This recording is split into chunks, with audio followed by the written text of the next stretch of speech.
Right, good afternoon people. Just a big thank you first off to everybody who's backed the Kickstarter so far for the Warlock. Let me just show you where we're at with her now.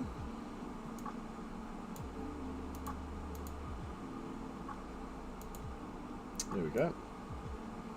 So this is the Warlock in her current state. Excuse me. So we've got the table with all the little accessories on it. Got the little skeleton rat minion. Hey you bunker, how you doing matey? Yeah, I thought I'd get straight into this one. We've had a bit of a disruptive morning. We've had the meeting with the client, and then we've had basically just prepping a load of Kickstarter orders, a load of client orders. Because after ChillCon, the website's kind of boomed a little bit, and we've had quite a lot of online orders coming in. So I've just been trying to get all of that kind of prepped and set up, so we're not keeping anybody waiting. So yeah, just going to run into the Warlock at the moment, just give a summary of where we're at. So this is the existing model. So we get the chaise lounge / sofa. We get the actual Warlock herself, a little spell book. We get the little stack of cushions, and then as an add-on, if you want to go there, if you want to turn it into a full diorama, we get the extra pieces. We get the table and the little skeleton rats. So I did say on the Kickstarter that if we hit 2,500, I will add a grumpy little imp carrying a plate of biscuits to his mistress, and that's what we're going to be doing today. So I had to think about it, and I thought rather than going for an imp, we're going to go for a little quasit here. I'm going to add imps as well, a little bit later I think, but there will be imps in the scene. But for this one, we're going to go for quasit. So this is a quasit base mesh that I made a couple of months back, and I mean they're ugly little buggers, aren't they? But they're in the same kind of category as imps. Obviously a lot more kind of demonic rather than devilish, but I kind of thought I didn't really want this one to have wings and things, so we're going to kind of stick with this.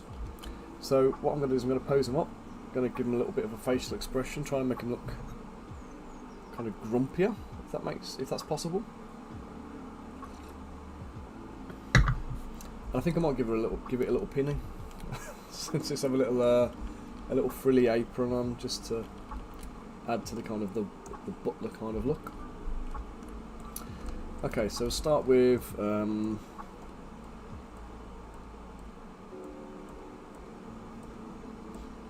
isolating the arms. Actually, do you know what, I can do both of these symmetrically. Let's do it symmetrically. Let's mirror it and weld on the x-axis.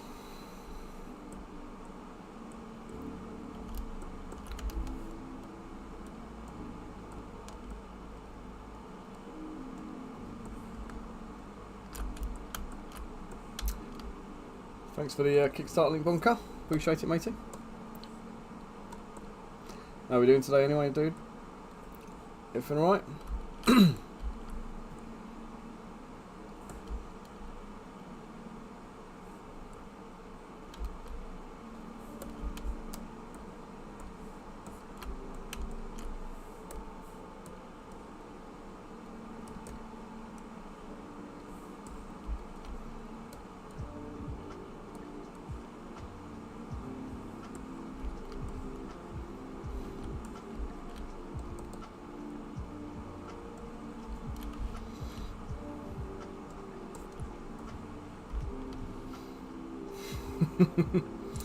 Well, it's not been busy, it's just been crazy. I mean, Hayley's booked we've got a second play date of the week in as many days going on today. So there's 4 kids in the house at the moment, kind of having a bit of a kind of a mad one. So the house is like chaotic at the moment. Yeah, they're playing nicely, they're having fun. The little ones are on full dress-up makeover kind of mode, and the elder ones are just trying to have a little bit of a chill, playing on the Switch. So time to get away from the house now and come down here and do a little bit of actual work. How's Mike getting on today anyway? Is he up to anything nice? Up to anything interesting?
Oh, he's still working through that stuff, isn't he? Yeah, he's the Dungeons and Lasers Kickstarter stuff. Yeah, I forgot he was on that actually. There's a lot of it, isn't there? Like an awful lot of stuff.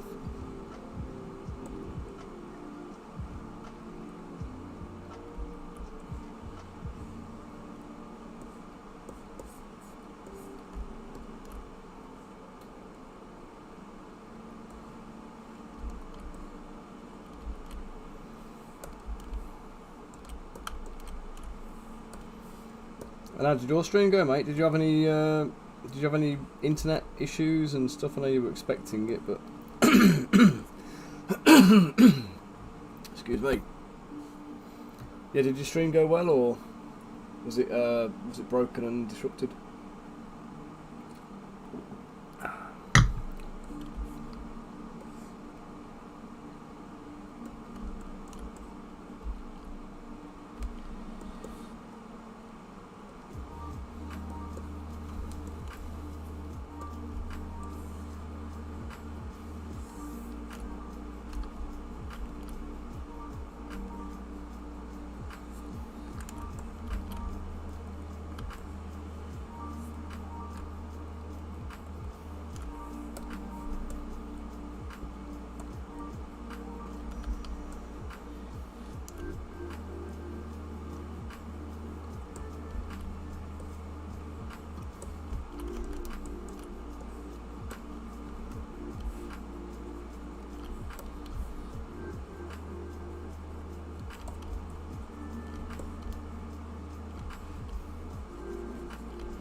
Oh, good stuff, mate, good stuff.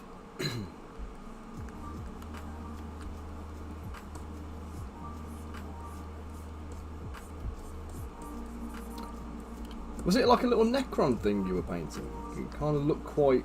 It looked a bit Necron-y, but it had like a little...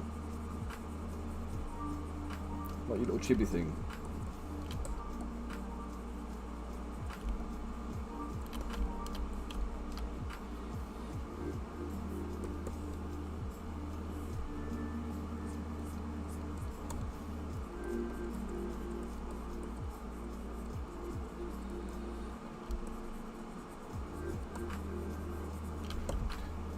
This was originally about 6mm tall, this model, so I was going to add a little bit of extra detailing to it.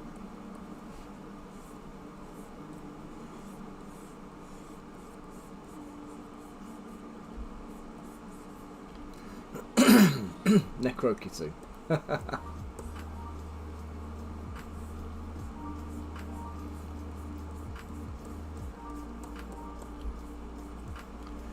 Oh come on, the Necrons are just a mashup of Terminator and Stargate, if you're honest, aren't they, anyway, so...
Oops. Yeah, exactly. What's the saying? There's nothing new under the sun.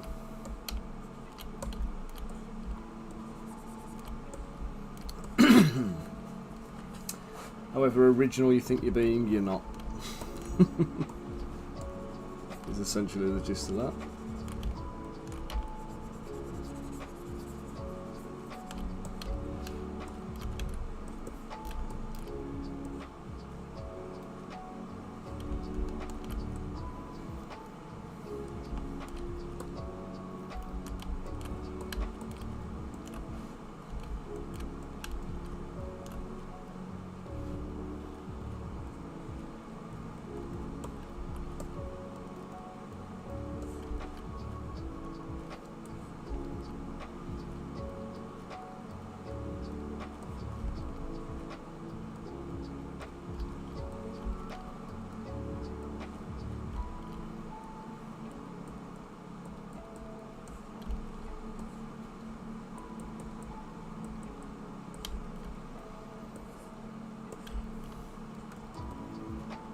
What do you think?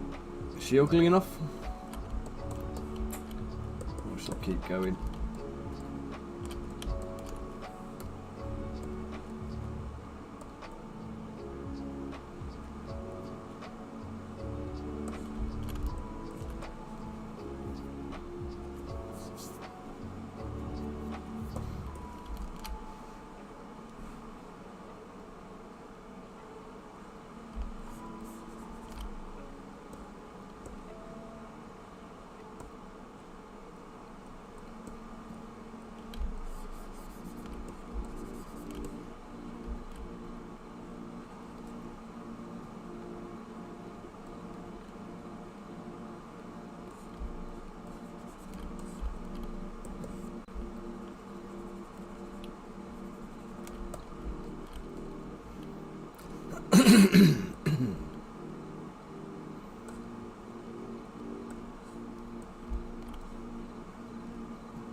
I was going to break one of these horns off so she's a little bit asymmetrical.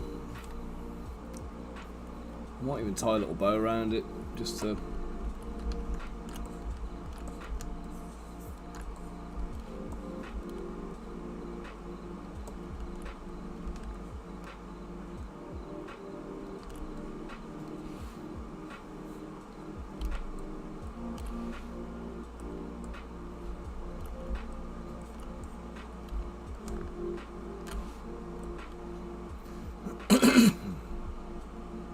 Ow.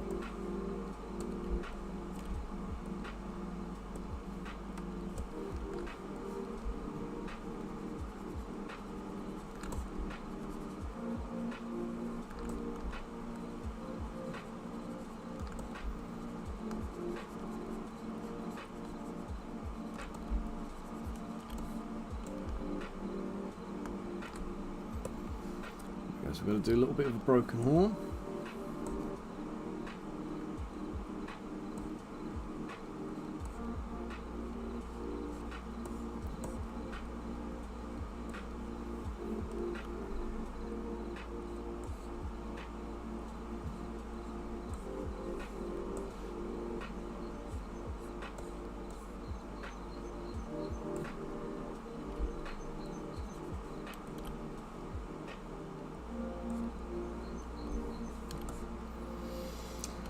Right then.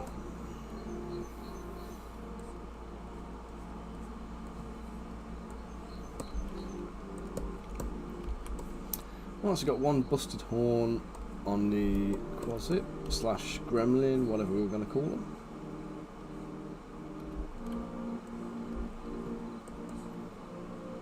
Hey Rosie, how you doing, matey?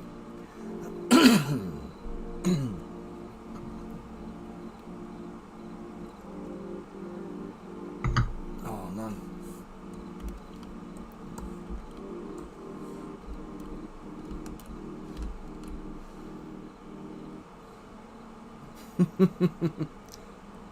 Oh yeah, pretty much. Yeah, that's what this thing's role is. It's going to be the minion butler.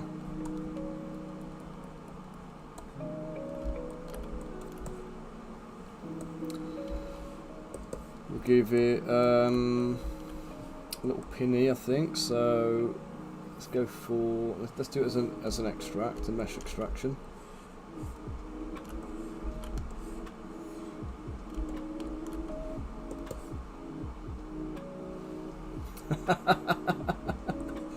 I like it.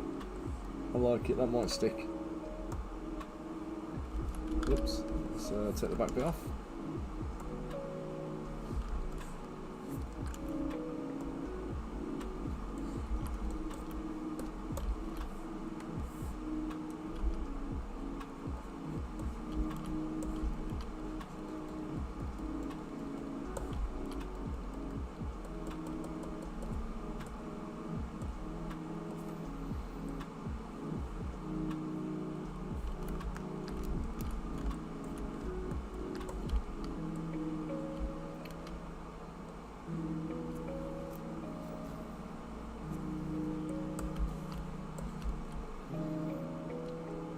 Yeah, this is going to be added on, so there'll be this guy first, and then the next goal will be at 3,000, and that'll be a little, I say a little, it's not going to be a little one at all, it's going to be a big-ass carnivorous plant, leering at this little imp as he's about to go and deliver the gear.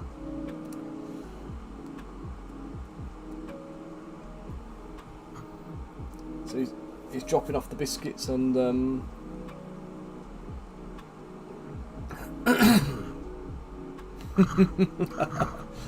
Rosie, your 3D printers, your best bet if you want to go for an entry level one, the Anycubic Mono 4K.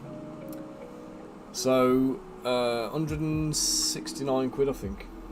So that's your best bet anyway. Balance of quality and like printer quality, budget, and actual physical print quality.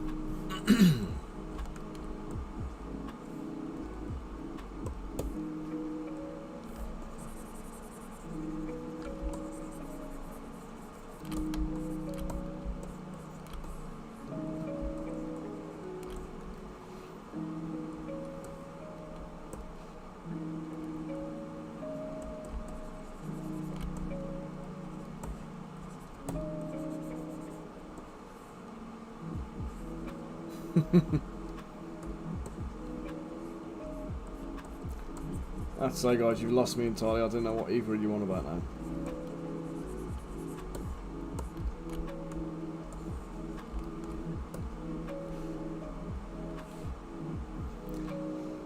That's it, mate. 169 quid, I think it is, or thereabouts.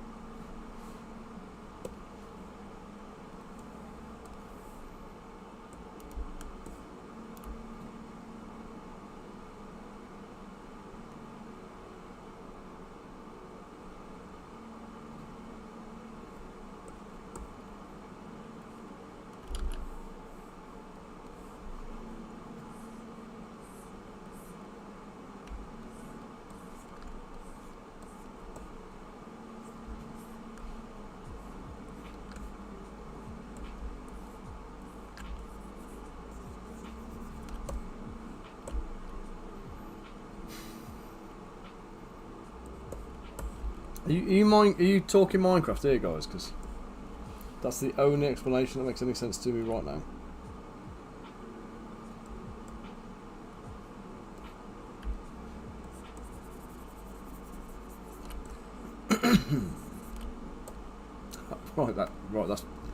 That's perfectly sensible. Then that makes total sense.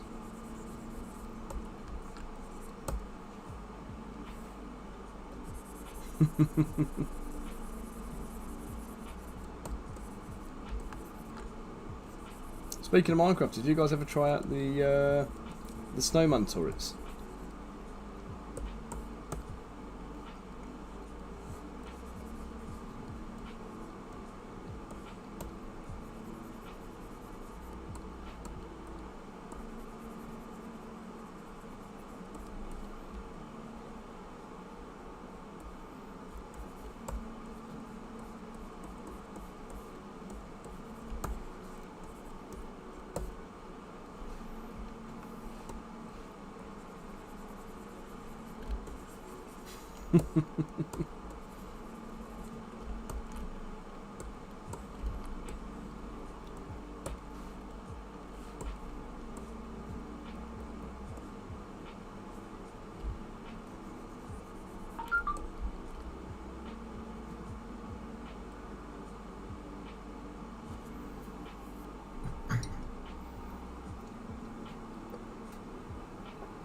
So remember, mate, it's the it's two blocks of snow on top of each other, followed by a pumpkin.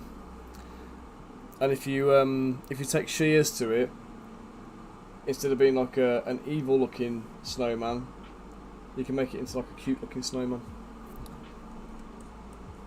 But you do need to contain them because they will just walk around. If you want them to be a proper turret, you've got to like box them in with a little fence.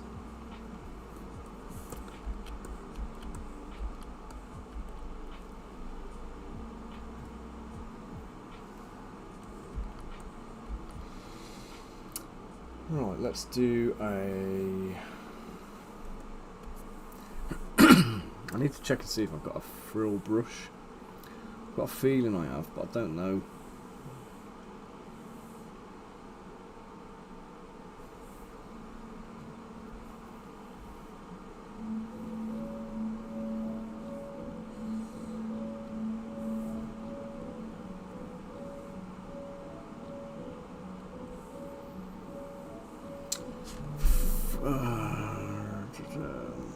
Curves.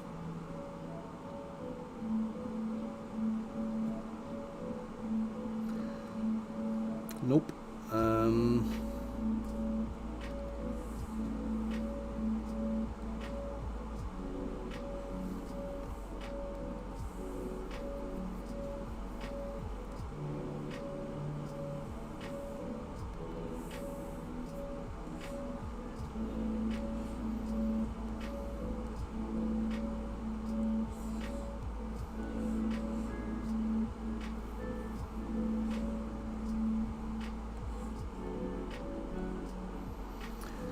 I thought I had one.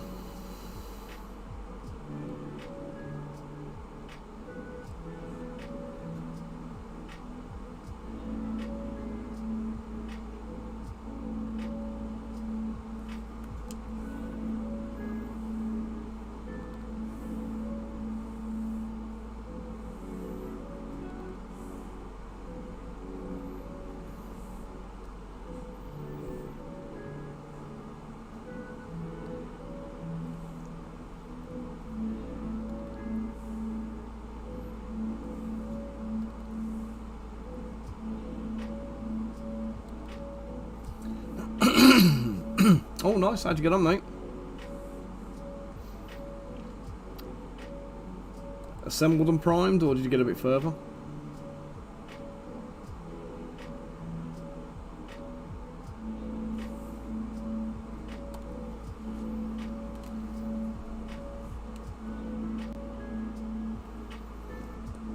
Oh, well, you gone for like...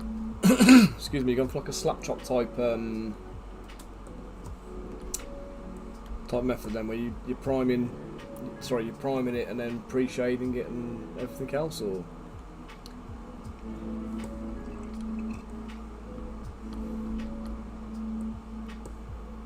did you use like a colour primer and then kind of highlight off that? I'm trying to figure out the best way of doing this now.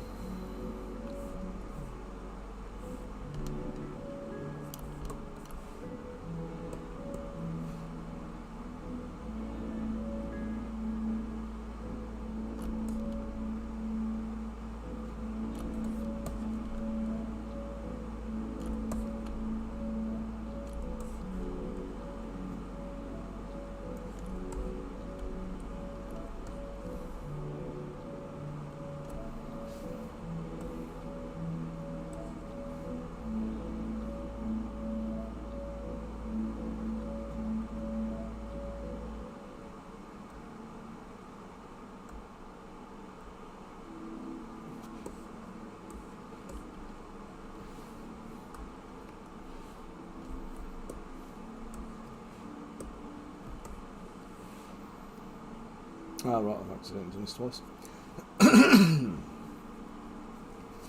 So did you see the different colours that AJ did for me? Just as inspiration, I'll show you them just quickly.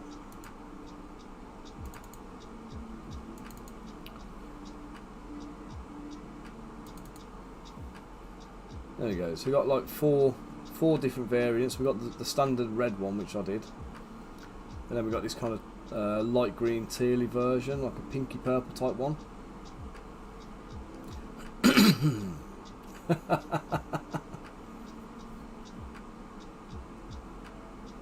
And green.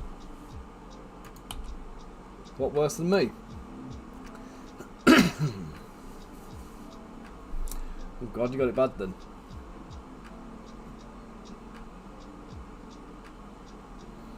I'll say I'm colourblind, but I'm not that extreme.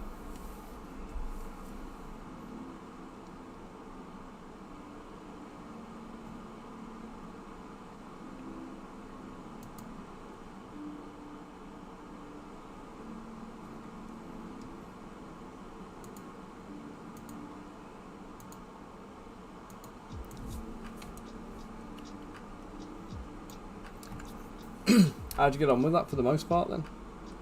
I don't know, I've kind of figured out hacks to kind of get me through with my issues, but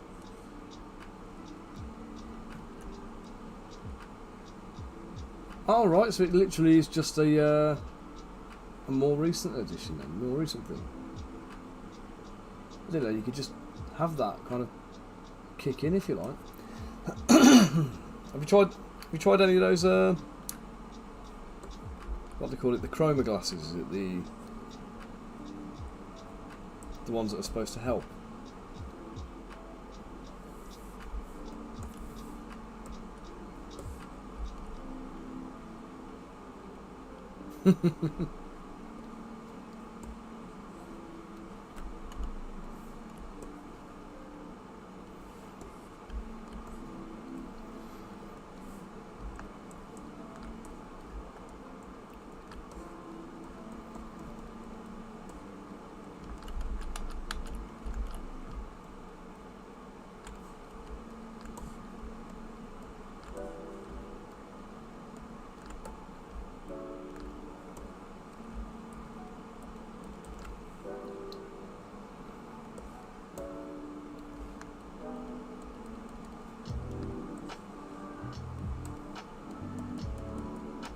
So do you go by your colour, your number references on the colour chart then, on the paint pots?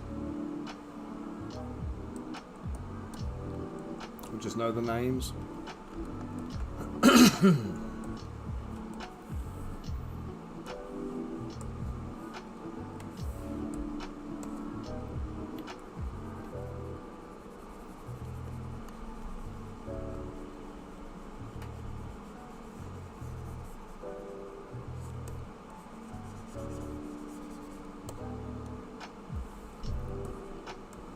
Ah, yeah.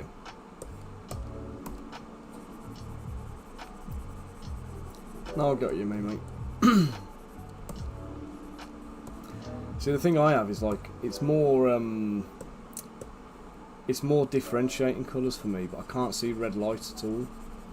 So like if you got like laser pens and you get what do you call it? Like my mum once bought me. Hey Dennis, how you doing, matey? I'm all good, thank you. Yes, my mum once bought me a digital alarm clock that had a projector on it, and it projected the time onto the wall or the ceiling or whatever. And I just thought it was broken to start with. It turned out that it was projecting the alarm clock in red, and I literally just can't see it. So I'm alright with traffic lights because it's a white light behind a red lens. But if it was the red light was projected up onto a platform or something like that, then I can't see that. You know what I mean? I wouldn't be able to see that. Old digital like calculators and alarm clocks and stuff where they've got the red LED displays, I can't see. I always have to have like a blue or a green display on mine. And What else was there? Like the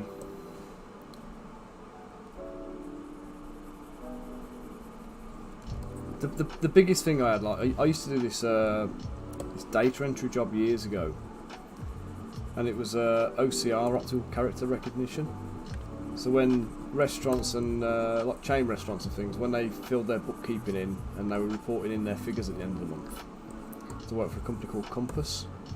So if you go to train stations and airports and stuff, most of the places that you see in those kind of places are mostly like what do you call it?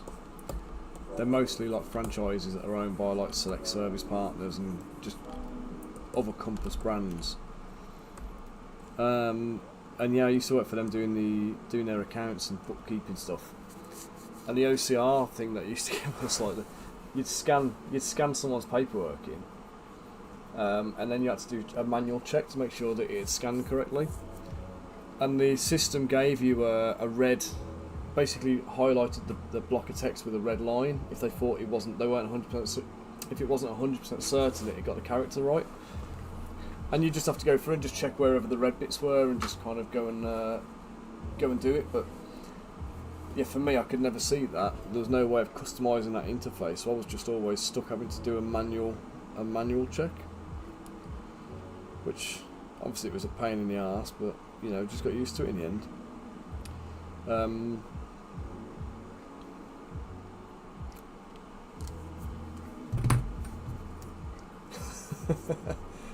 Yeah, no, I'm good. Like I say, I'm good with traffic lights because I can see. I know which position the red one is. I can see the block of red as a colour. I just can't see any projected red light off it. And like if you put the red next to black, they can kind of like fade together if it's small enough. So like one red word in a page of black text, I'll never find that. You know what I mean? Things like that. Yeah, it's just weird. But when I was at secondary school, our school PE kit was red. Like red t-shirt, black trousers. And there was a girl in my class who basically found out I was colourblind. I couldn't see red. Got a bit sheepish. I started covering up a little bit when we were in lessons, and basically it turned out she thought I could. I was watching her running around topless because I couldn't see the red. It was like, no, I'm just colourblind. I can see that. I can actually see that red. But yeah, it's a handicap. It's not a superpower.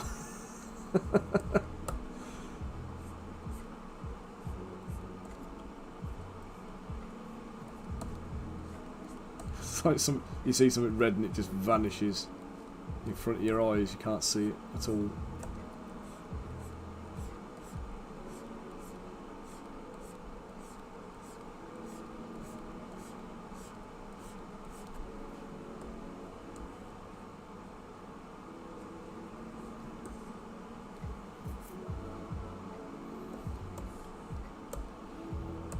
Yeah, man, people are weird, aren't they?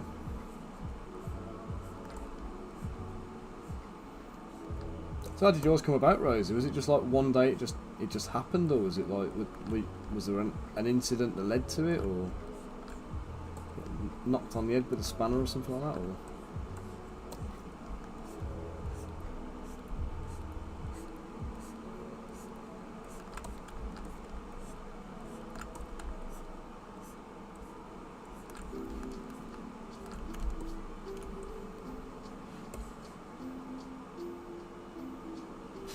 Yeah, exactly. Well, I drive a red car myself, so I'm just floating down the road, really.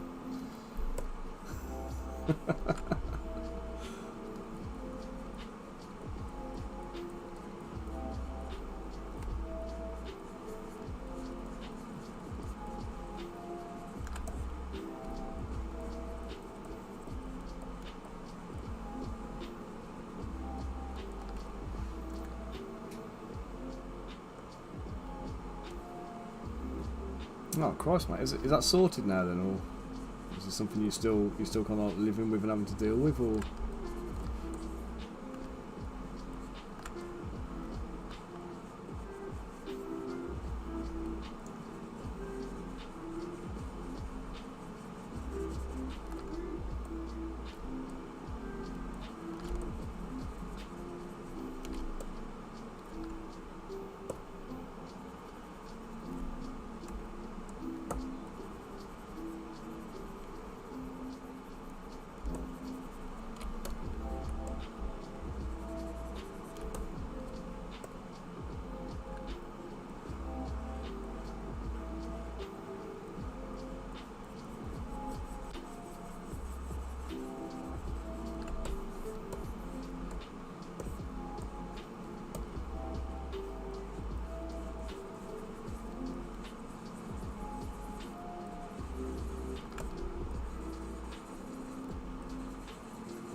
Oh god, ow.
Lazy mouse back onto this bit.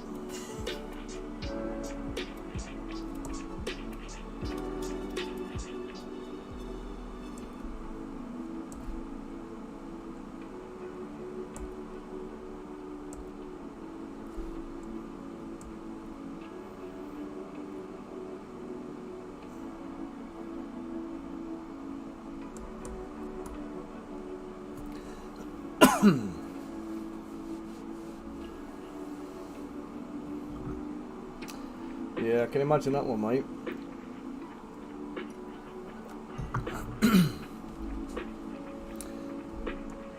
I mean, that just happens to you anyway as you get older, doesn't it? And if it's exacerbated by something like that, then I think you got an excuse for being a grumpy old man.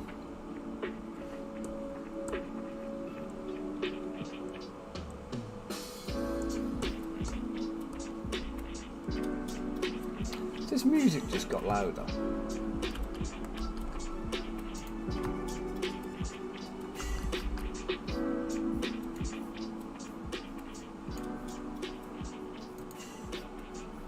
Just turn it down just a touch.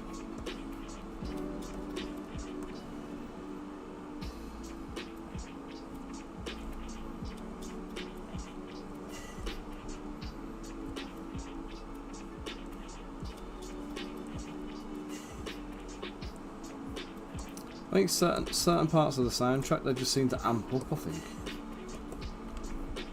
It's not for any particular reason, like. It just seems to just go suddenly very loud.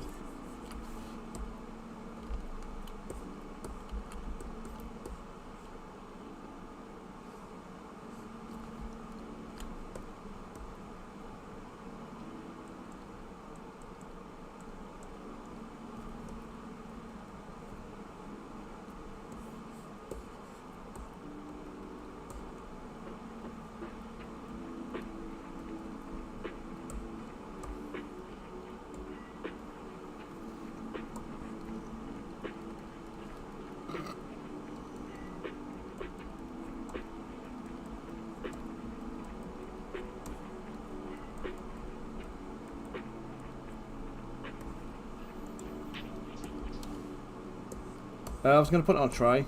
I was going to do a little plate in his hands with the. I like what you did there. The ginger nut sack. I was going to ask what biscuits should I put on the plate. I'm thinking I've got to do a custard cream, or a few custard creams, a couple of chocolate chip cookies maybe. Any other biscuit preferences?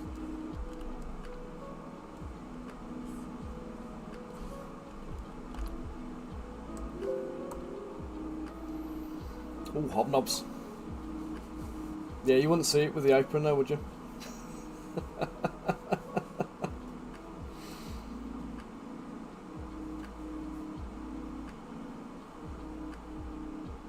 Hobnob and a pair of ginger nuts.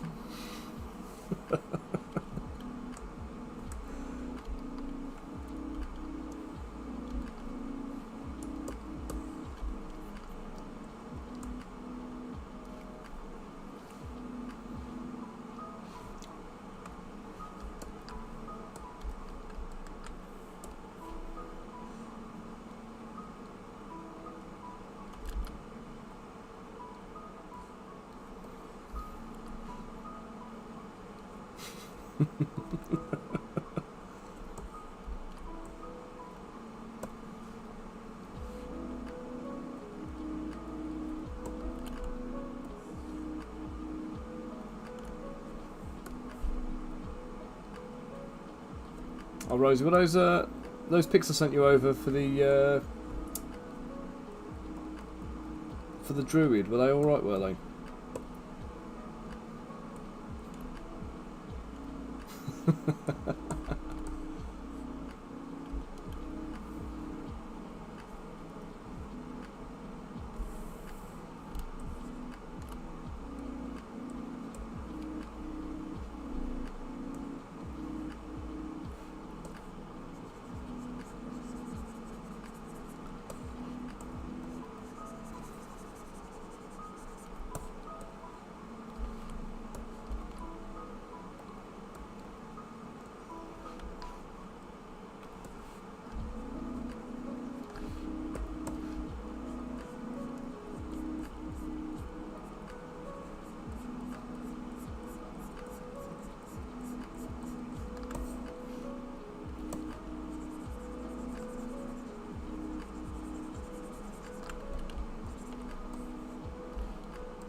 Yeah, he did. He said you reminded him, and he messaged me and asked me about the images.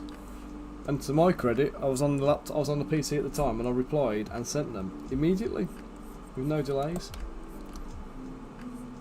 How good's that, eh?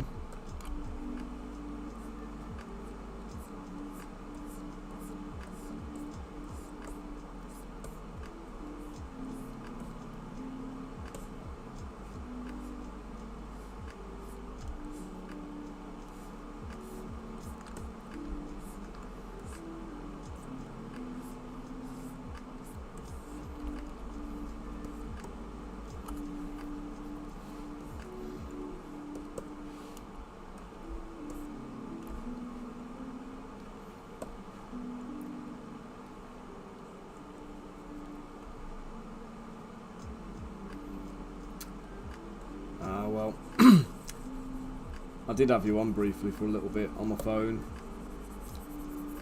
but I was only down there. I had the client meeting I had today. I had to get some models printed off for them as like test prints, and I had to just crack on with supports and then get myself back to bed basically, because I was wiped out yesterday. Yeah, I was lurking on your stream for a little bit.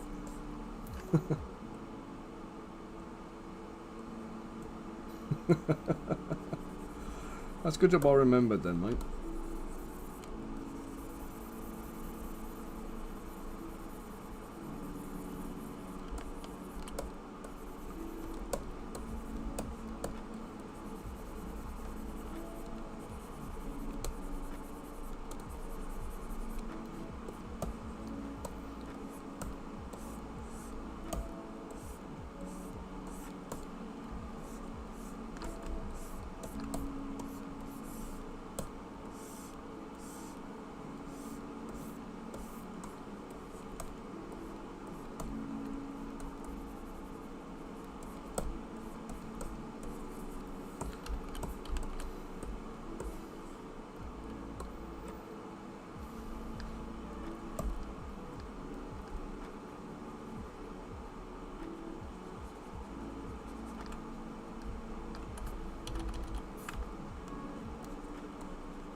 No worries, mate. You crack on and have your a lovely rest of your day, dude. Ah, bugger off. Not you, Rosie. You're swearing at ZBrush. You take it easy, man. Have a good one.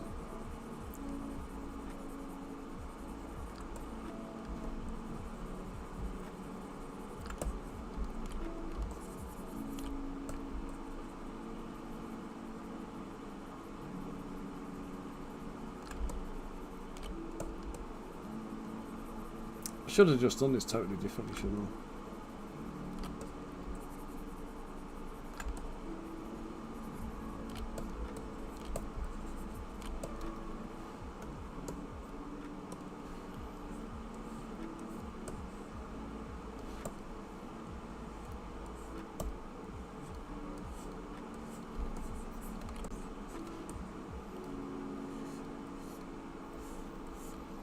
Yeah, I'm just thinking, you know, I think she looks like the kind of person who would have all her like pets wearing clothes, like human clothes.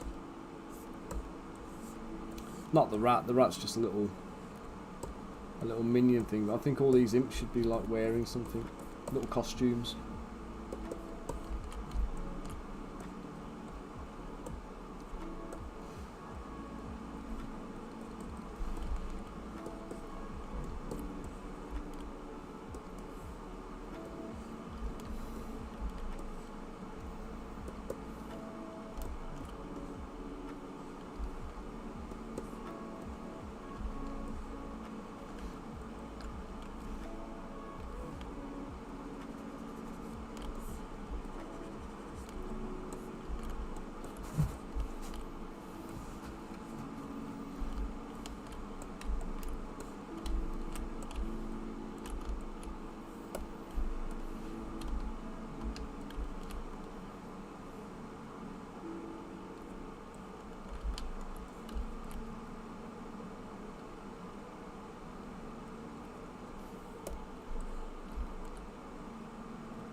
Let's pop a plate on his hands.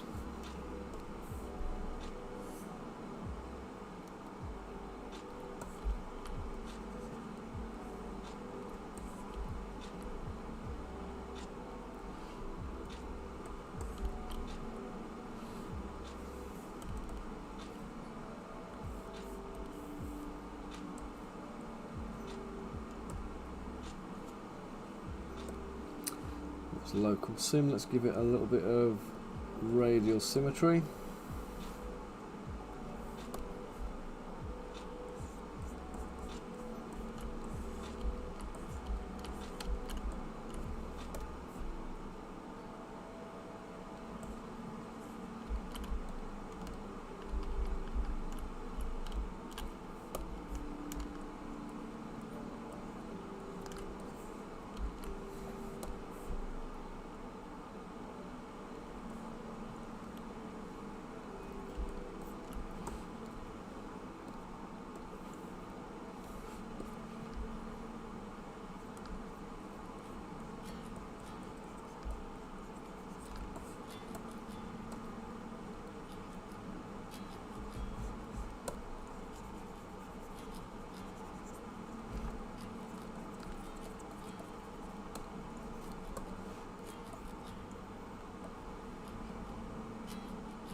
let's sort that.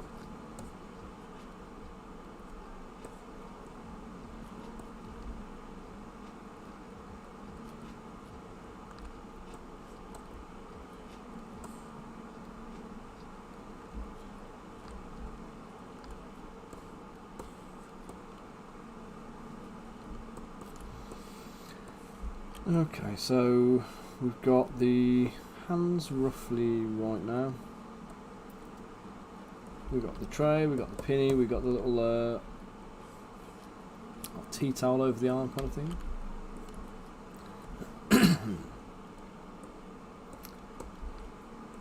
Let's just go and make the face a bit asymmetrical. Let's just...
This one's turning into a right ugly little bugger, isn't it?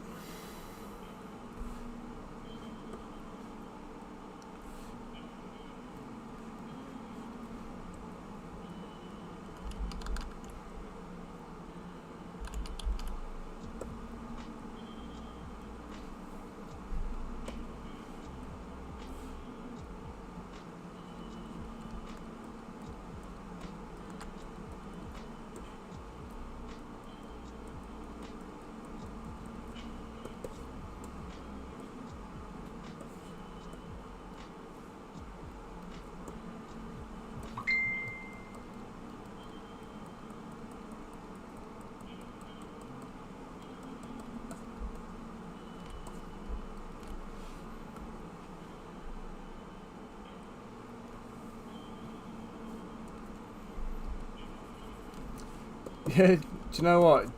Jim Henson Goblin actually is about the right kind of vibe. I'm getting off this, so I'll live with that.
Do you know I haven't actually watched the Dark Crystal series. I think I watched maybe one episode or something like that.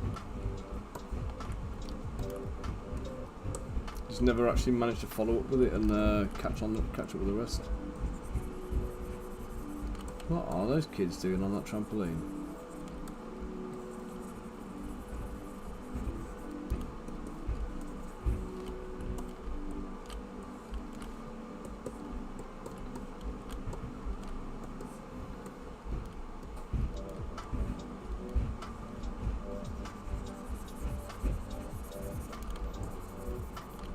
Oh, put my mate had his son. Can you hear it in the background? It's like proper slamming around. I think it's because it's rained, and it's the trampoline's wet, so they're jumping on it, and it's getting that kind of like that twang back.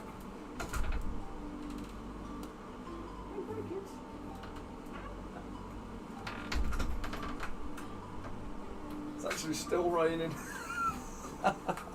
It's still raining. They're still out there jumping on it, the nutters.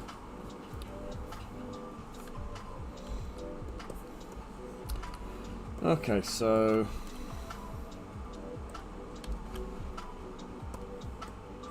what was I saying? Oh yes, we had Jacob had his friend round for a sleepover the other night, and they were like wanting to watch something at bedtime, like a movie. And we went through, and I was trying to find something that was like appropriate. We got as far as the labyrinth, and I was like, yes, there you go. Let's watch this, kids. So I put it on for them both. And Jacob's watched the labyrinth before, but a while ago. You know, he was like about, I want to say he was about 4 when he last watched it. So like they're 7 now. I thought, yeah, let's put Labyrinth on for him, they'll be fine with that. It's a good old U-rated movie, no dramas, whatever else. Like literally 5 minutes in, first sign of goblins, son's mate just literally just burst into complete hysteria. Like screaming, sobbing his eyes out uncontrollably and stuff, and I had to turn it off, and I'm like, Jesus, like, you know, have I really just had to turn Labyrinth off because it's scaring somebody? It's like, you know, it's the goblins, it's like, they're not even scary goblins. It's literally a U-rated movie, do you know what I mean? So, despair, people, despair.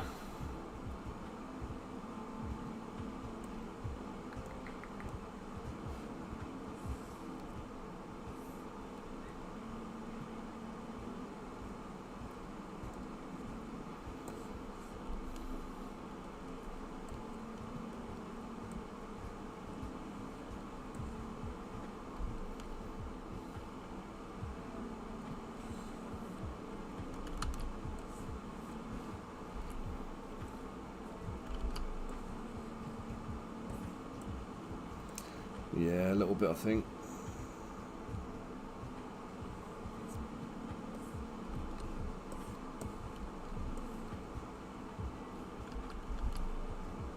I mean, to my mind, it was just excessive overreaction, do you know what I mean? But what is going on with this thing? It annoys. Curve brushes just annoy the hell out of me.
This is the thing, you know.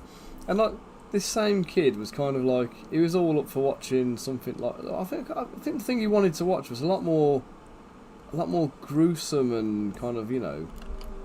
And I was like, it's not even age appropriate, the thing he wanted to watch. I was like, yeah, well, I'm not putting that on. So I went through, found something, and I was like, you know, I really wanted to watch, say for the sake of argument, something like, you know, Saw or something like that. it wasn't that bad. But he was talking about wanting to watch something that had, like, you know, people being murdered in it and all this kind of stuff, and it's like, you know, I don't really want Jacob watching those kind of things, and he's not really one to want watching those kind of things, and he's not really one to want to watch Labyrinth, which just shocked me, to be honest. But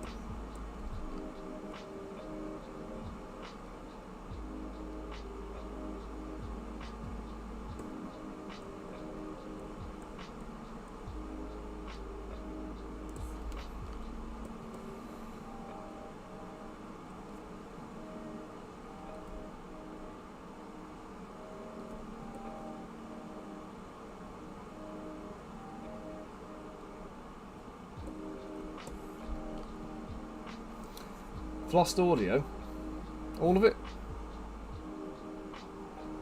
Can you hear me at all? My microphone's working on screen.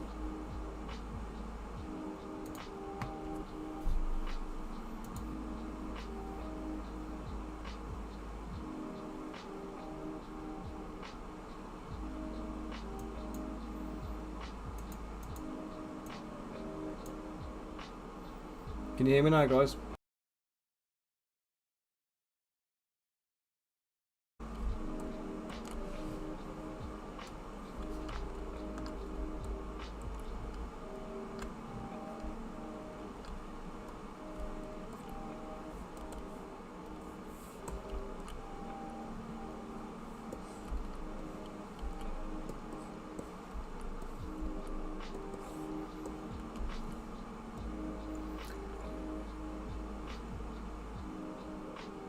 Can you hear me yet, guys? Yeah, I've got a notification on here that the stream dropped. So a minute ago, 2 minutes ago. What is going on with it?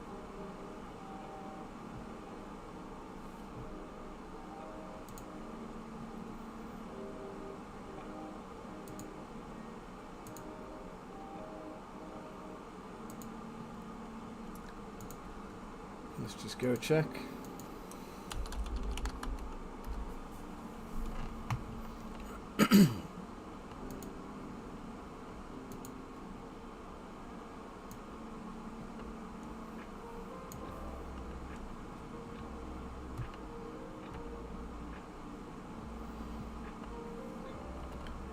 Okay, so my latency is shocking.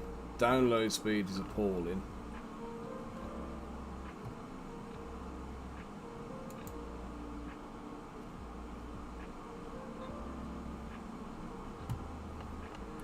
What the hell is that?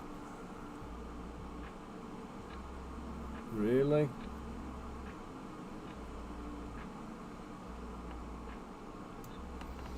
Okay guys, this appears to be the problem here.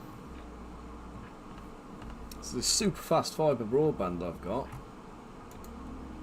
that I upgraded before, got 1055 millisecond latency, which is shocking. 13 megabyte download speed, which is appalling, and 14 mega upload speed, which is half of what it used to, what it should be. So I think we're gonna have to kick it back at them again. I think give them a prod and a poke and be like, what the hell's going on?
Yes, guys, I can only apologise about the poor connection.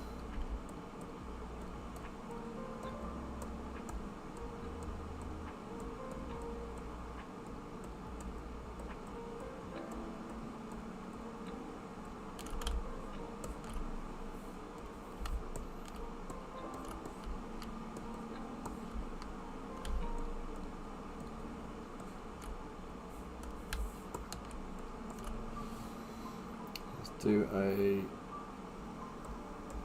dynamesh with some polish on.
Let's do us a save.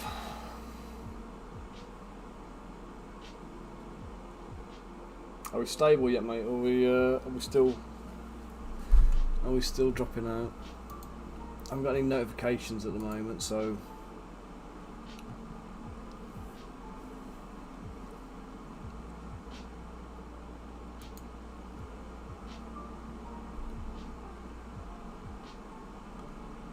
screen alright? Effing recording okay?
Hey, Art of the Roll, how you doing?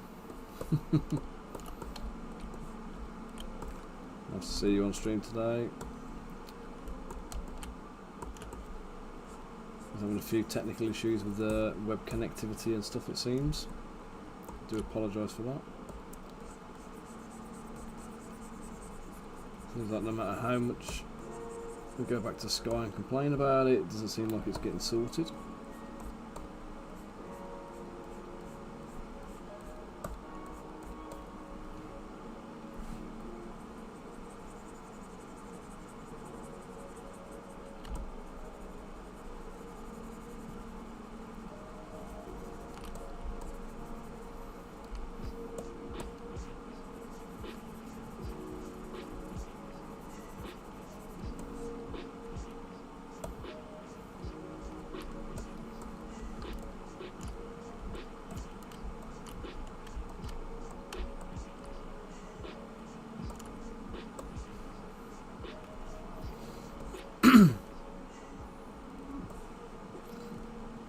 So what are you up to today then, Greg? You just hovering around, starting your day off, or?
Who's at the door now?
Give me a sec, guys.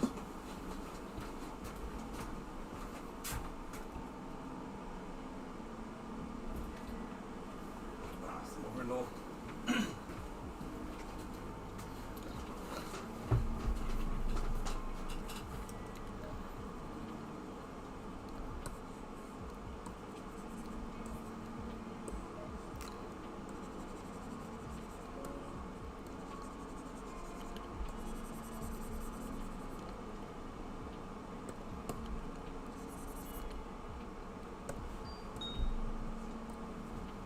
Hang on a second, guys.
Sorry about that, guys. Hey Rich, how's it going, mate? So it was the mother-in-law ringing the doorbell, and my sister-in-law, and Hayley had chosen pretty much the exact moment that they had started ringing the doorbell to start hoovering in the house because the kids had knocked over a sellotape dispenser. It's got like all this like plaster concrete stuff inside it that had bottoms broken off and it had all fallen all over the place. So yeah, fun and games. Right, let's get this ugly little git finished then.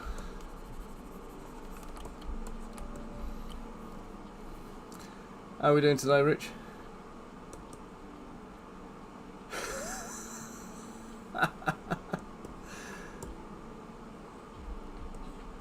Bonker, I've never been a big fan of Mr. Tumble, mate, so the reference was lost on me a little bit there, mate.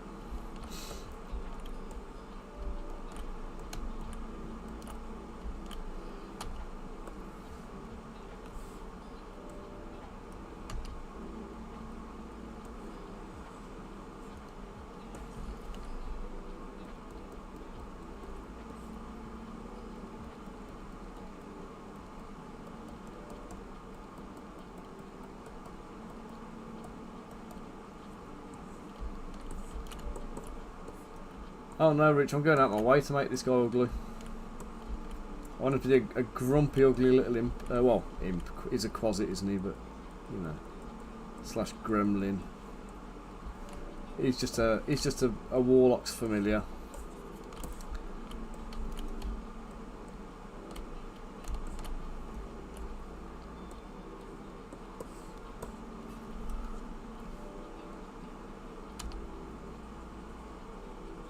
Yeah, we've hit the 2,500 mark on the on the Kickstarter, and I did say I would do the butler if we got to that level. So here I am, honouring that commitment.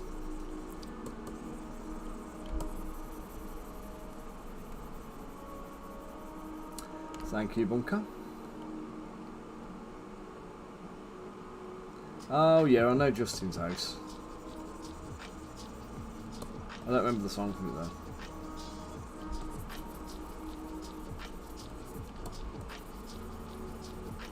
To be fair, the kids normally watch that. Well, they don't anymore, but they used to watch it in the mornings getting ready for school. And I was obviously running around trying to get myself ready for work, or trying to get them ready to get out of the house. So yeah, I never spent a lot of time with the old Mr. Tumble. Well, it's not even Mr. Tumble that one, is it? It's just Justin.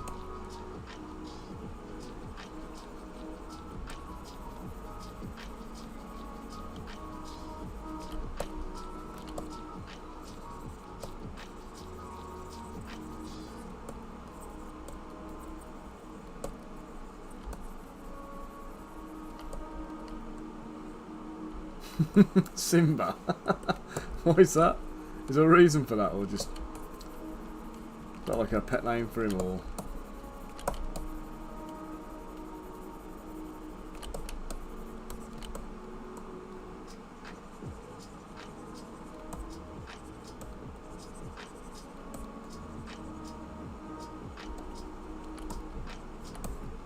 Oops, that was a mistake.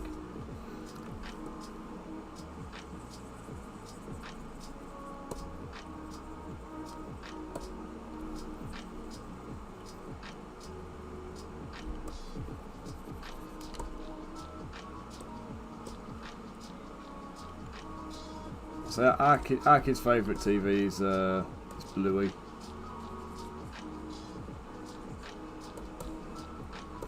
We bloody love Bluey. And actually, as a parent, I actually quite enjoy it as well. It's quite a good show for kids. Quite kind of like, what's the word, wholesome, and just generally like nice, but also a very accurate reflection of real life most times.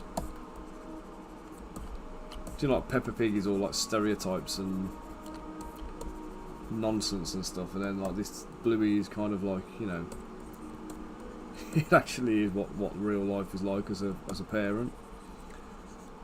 Especially the Sticky Gecko episode. That's like my wife literally every time we try and go out anywhere, man.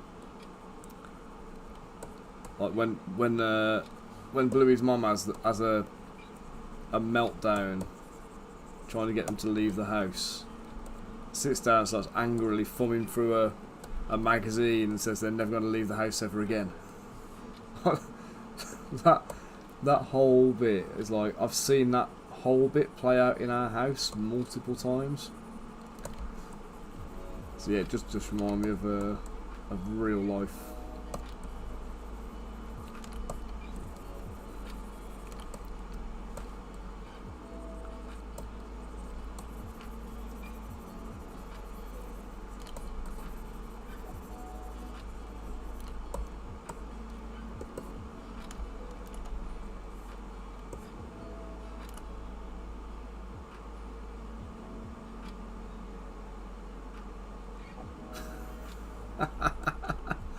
Fair play, mate. Fair play.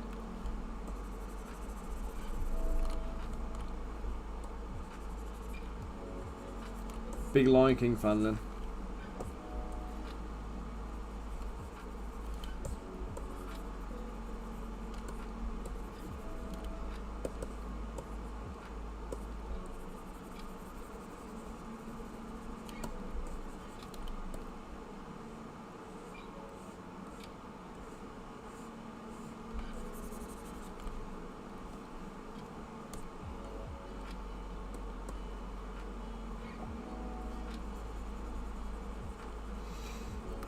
Right, so I'm going to be doing a stream tomorrow.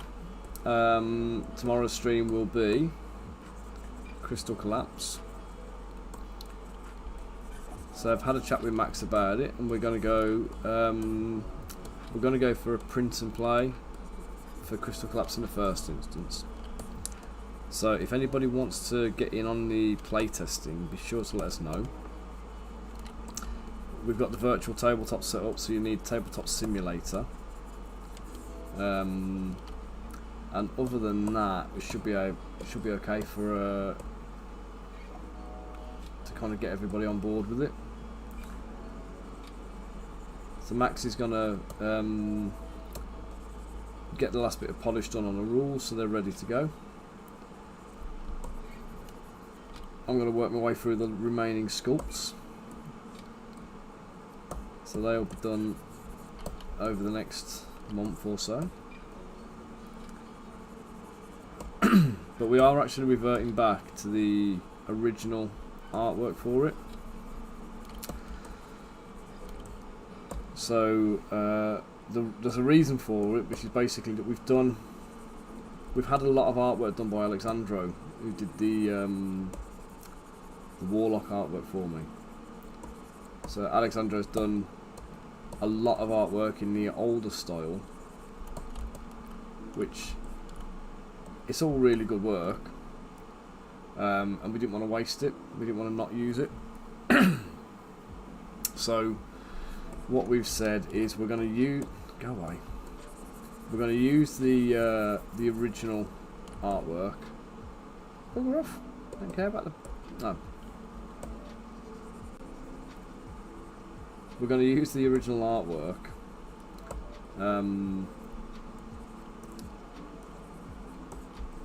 Do the models to conform to the original stuff, and then we'll use the newer style artwork for a relaunch further down the line when we get the once print and play is kind of like bedded in and we've got the audience and stuff to kind of launch it into a physical box game. So then we've still got some new stuff to bring for version 2 then.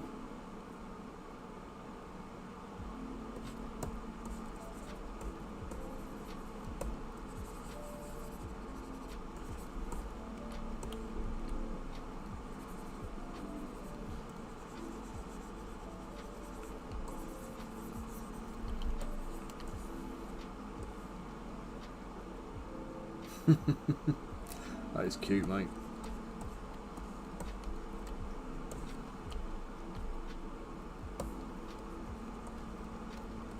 That's just too cute.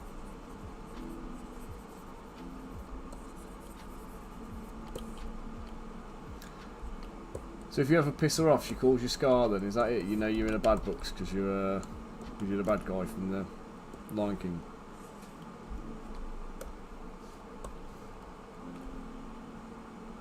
Oops.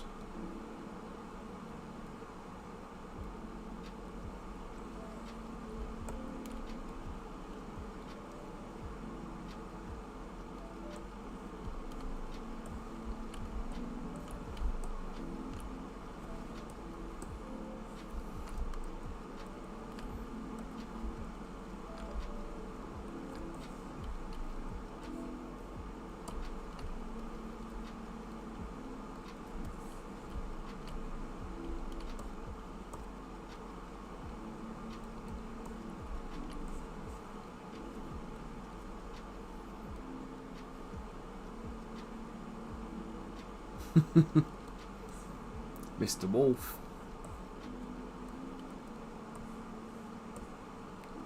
Who's Mr. Wolf? Like the big bad wolf, you mean, or yeah, about Harvey Keitel in Pulp Fiction?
Come on guys, little poll, what's your favourite biscuits? What we're going to put on the tray?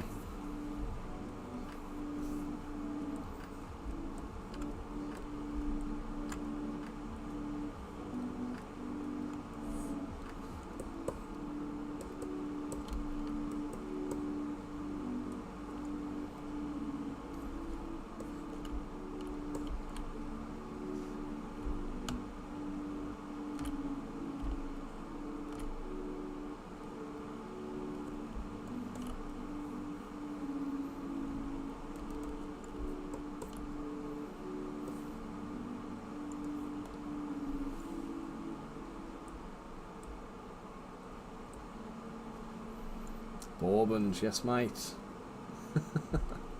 Good shout. Can't beat a bit of bourbon. Do what, mate? Raid Shadow Legends. I thought it was a freebie. What are we paying, like $365 for it?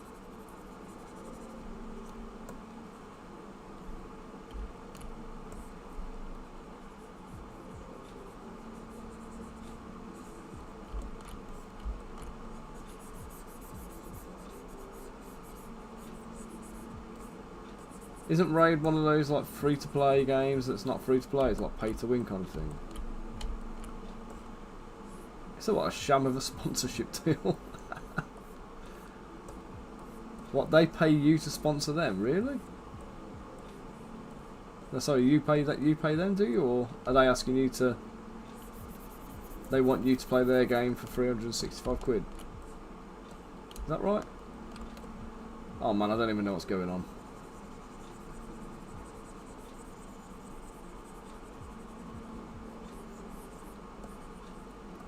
You'd end up spending more than that to like get ahead in the game, wouldn't you?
Hey Greg, you back now?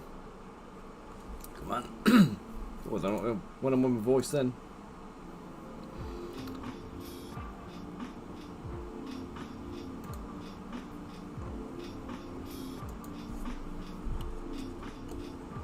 Yeah, well, Fox's Golden Crunch I'm going for here.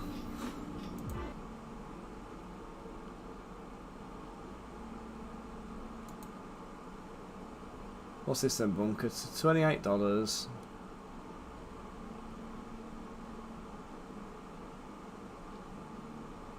Oh, I see, yeah. I'll get you, mate, I'll get you. Earn a few quid by getting people to sign up and play the game then.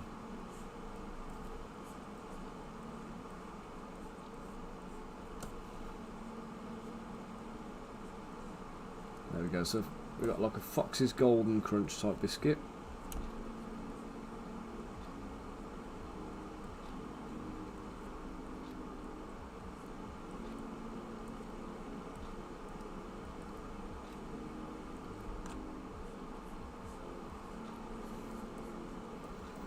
How about you, Greg? What's your favourite biscuit?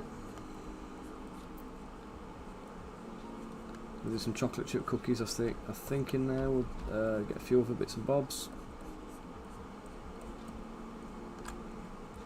Let's see what everybody likes.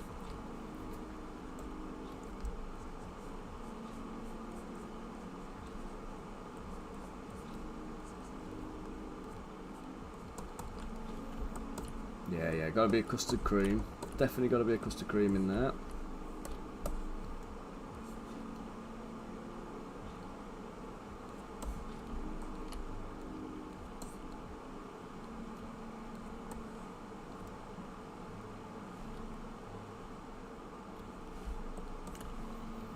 Yeah, biscuit and cookies, the same kind of thing. In England, we generally call all cookies biscuits. But only like a chocolate chip cookie is a cookie, if that makes sense. So like if my kids turn around to me and say, can I have a cookie, they are specifically asking, can they have a chocolate chip cookie? But if we're talking like digestive biscuits, hobnobs, custard creams, any of those kind of things, then they're all biscuits. But biscuits in America, they're like, I think do we call them dumplings here? Are they the same kind of thing? A moister scone. I always see people talking about biscuits in America having them in context of stews, and it always makes me think of just like dumplings, basically. But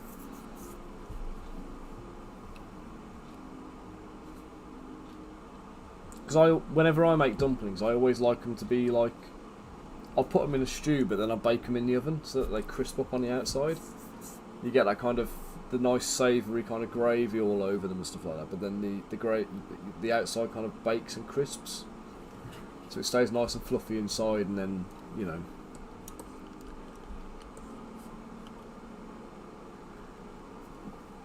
See, biscuit, I'm sure, I'm just going to double check this before I spout the facts, but I'm certain biscuit means twice baked.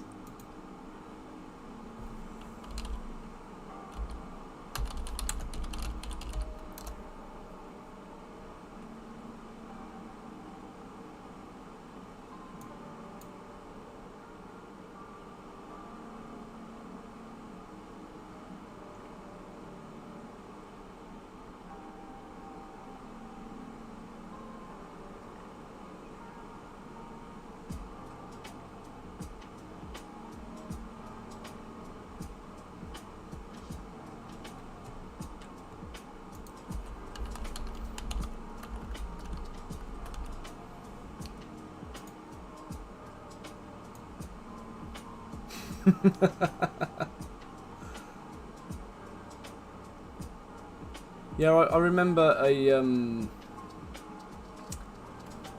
I'm sure it was on Great British Bake Off. There was a whole thing where they were talking about. So we always have this argument that goes on with Jaffa cakes about whether they're biscuits or whether they're cakes.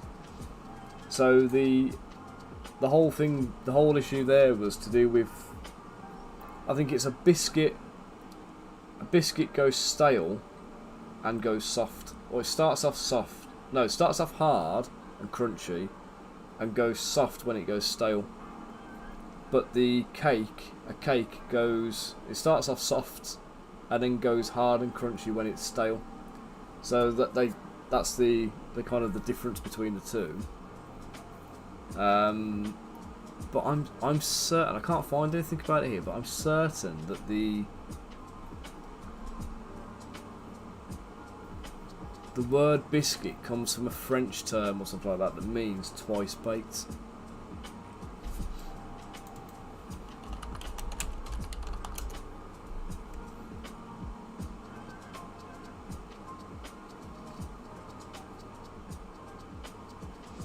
Oh, sorry, yeah. Here we go. So the Middle French word biscuit is derived from the Latin words bis, as in twice, and coctus or coquere, which means to cook. So it actually means twice cooked, because biscuits were originally cooked in a twofold process, first baked and then slowly dried in the oven. There you go. My brain wasn't failing me.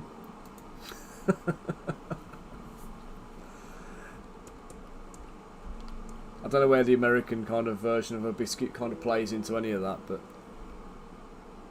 deep fried Oreos sounds good. Sounds very Scottish.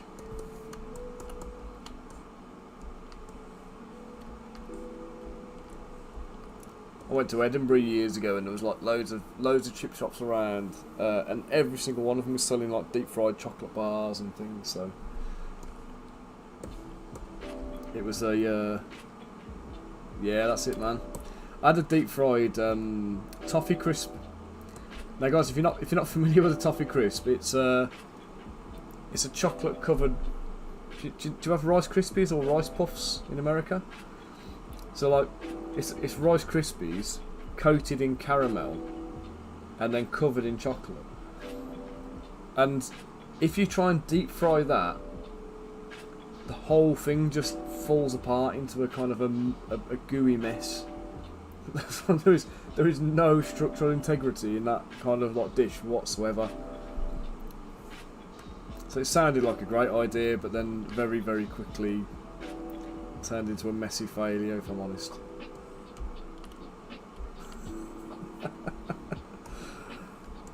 Right, let's get a bourbon biscuit on.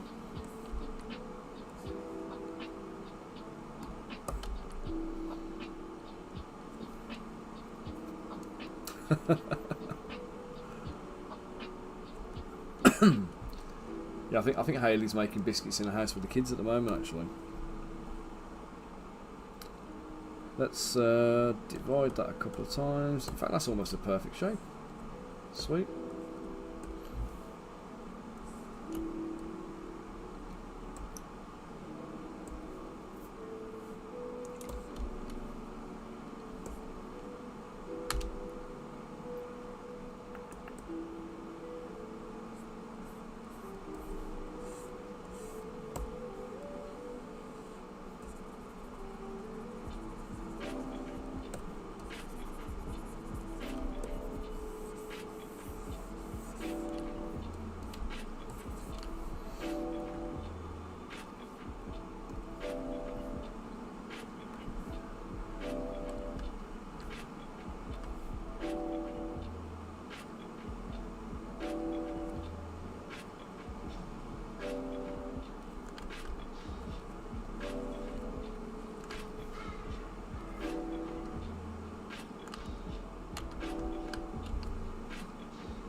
No, it's a bourbon biscuit.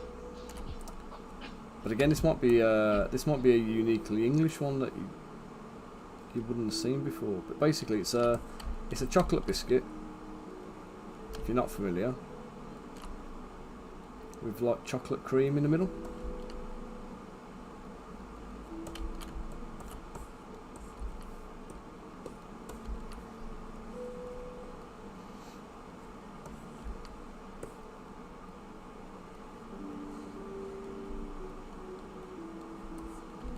they're just great dunked. Can't beat a cup of tea and a bourbon.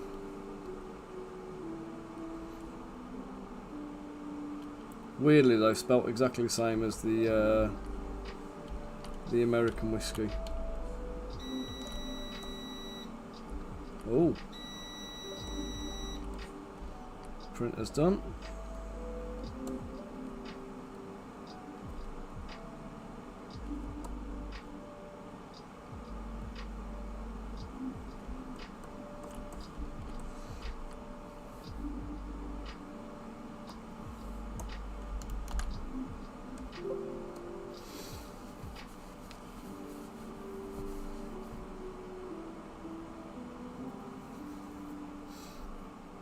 No, we use crackers, but crackers are kind of like savoury things that we would have with like cheese or pate or something like that.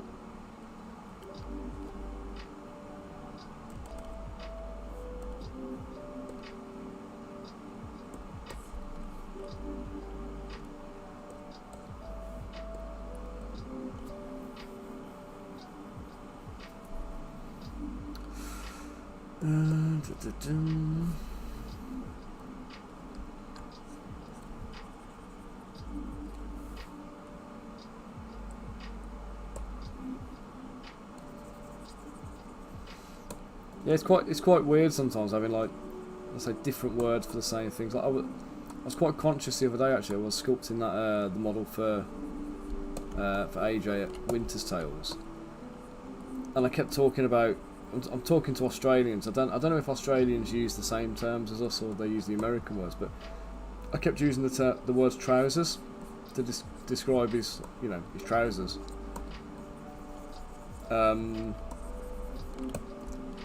It just kind of got me thinking, like, I know in America it's pants, isn't it? But for us, pants is like your underpants, like your boxer shorts or whatever else. And it kind of, I find it weird and to kind of like to talk about pants and trousers in the same kind of way.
Just the fancy stores, the ones who were what do you call it, preying on the what do you call it, the English nobility angle to try and sell you the stuff.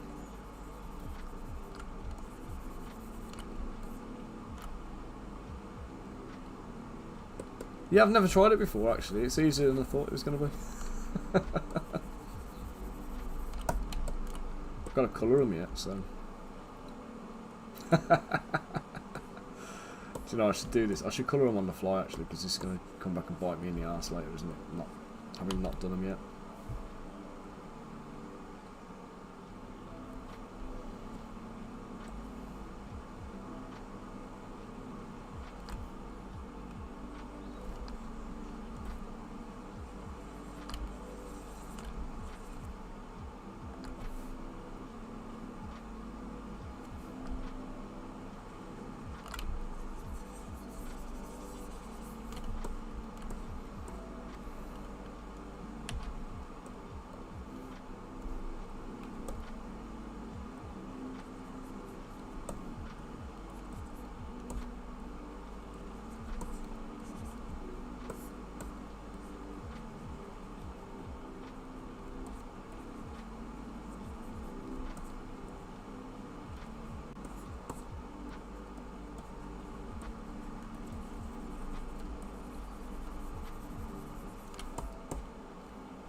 It's making me hungry, this is.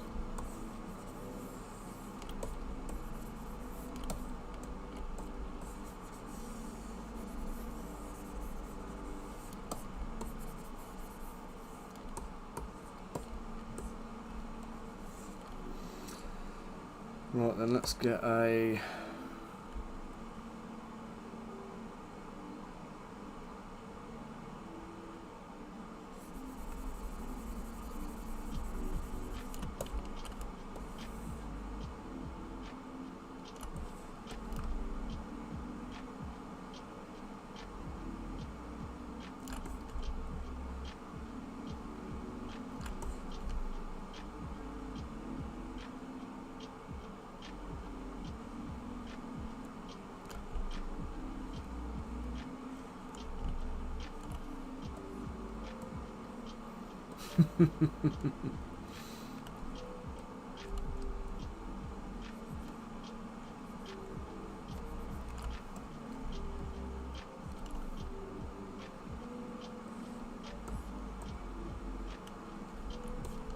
Which kind of British shows are we talking? You're talking like the real old school ones, like the Open All Hours and Carry On and that kind of thing, or like more modern ones? It always interests me to find out what kind of exposure the rest of the world's got in terms of like what the perception of what we're all like and what we do. See, I don't know. I think production value on British shows tends to be lower. I mean, look at Doctor Who as an example. I mean, that thing's like, it's got a worldwide following. They should be really kind of like, you know, really spending some money making it good, and they just don't. It's I mean, for me, it's one of the worst shows on television. I just can't I can't like it, if you know what I mean. I just find it impossible, really. And a lot of the time it comes down to, like I say, that whole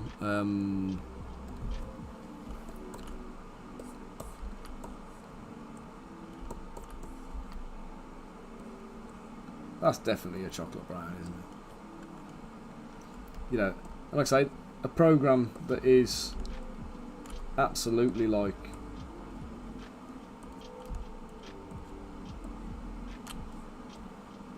you know, should be kind of just better than it is, really.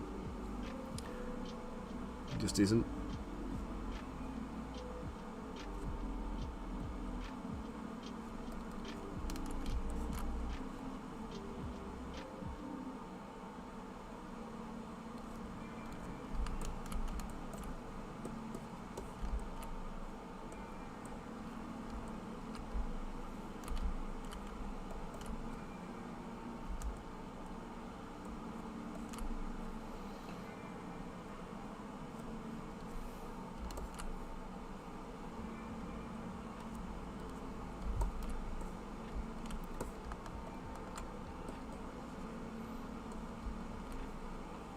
Oh yeah, Agatha Christie and Poirot and that.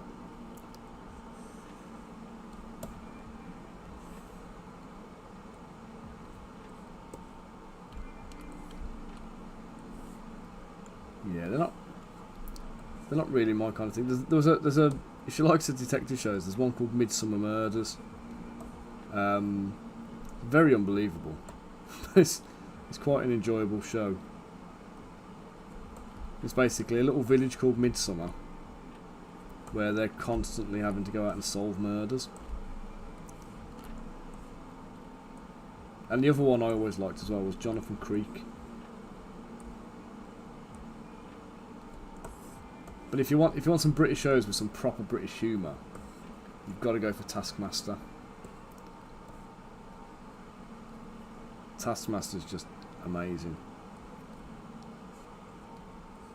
I started a new series this week, so I watched the first episode of the new series.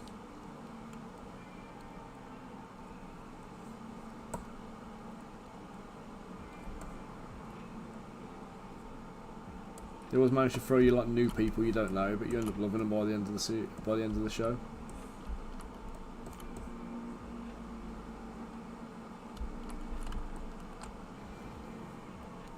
Get for bright white for the plate. For the gremlin itself, let's go for a bluish green, I think.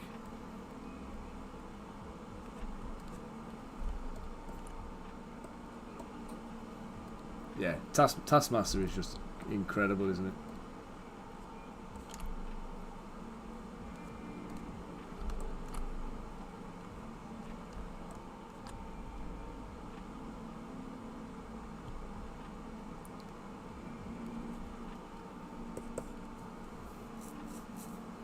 Yeah, the first challenge on this new series, I was just, I mean, drive a canal boat and try and pick up the pick up all the rubber rings and stuff. That was just funny.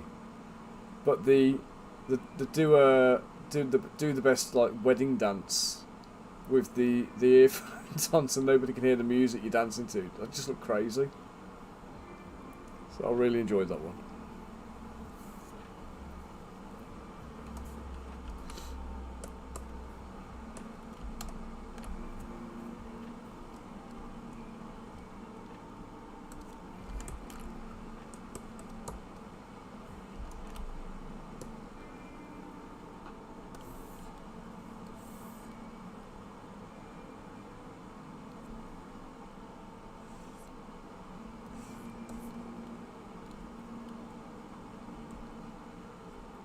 Yeah, that was at the canal now.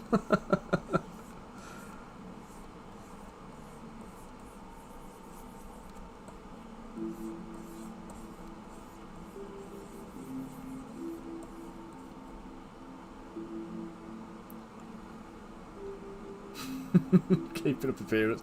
Yeah, Taskmaster, honestly, mate, is brilliant. So you won't be disappointed with that.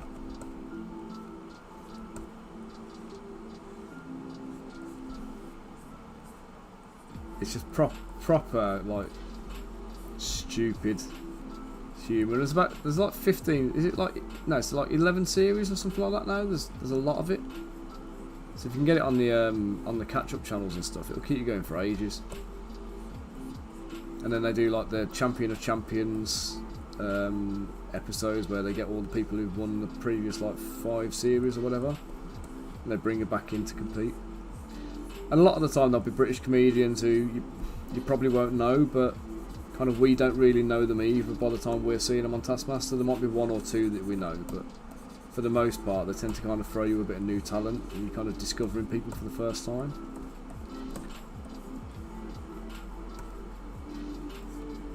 Like I don't think nobody knew who Ramesh Ranganathan was, did they, until he'd been on Taskmaster. And now he's on like loads of shows and stuff, so like the likes of like Rob Beckett and this season. I mean, I don't know who that is. It Mae Martin? I don't know who Mae Martin is. Never seen it before on anything, so it seems cool. And then we got Jenny Eclair. Oh, she's just filthy, isn't she? But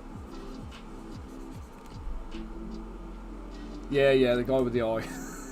he used to be an English teacher, but my favourite moment with him in any of it was like when they had to go and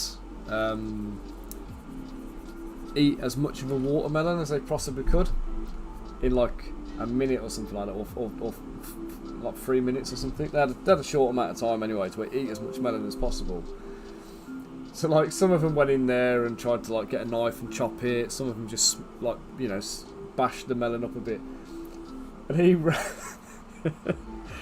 ran up, and the minute the whistle blew, he picked up this watermelon and just hurled it at the floor with as much gusto as he could manage. And then like proceeded. The watermelon literally exploded all over the room. So he spent the next 5 minutes on his hands and knees shoveling bits of like watermelon into his floor like some kind of watermelon eating goblin. And it was just You could tell his plan just completely backfired on him and went wrong.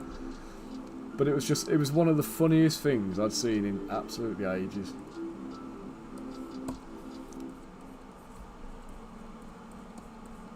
And then Alex, who's like the co-host, or he's actually the creator of the show, but he comes across like the subservient minion, and he will literally, whatever they ask him to do, whatever they ask him to eat, he will do it, and it's like the man's got no shame. It's just it's just crazy.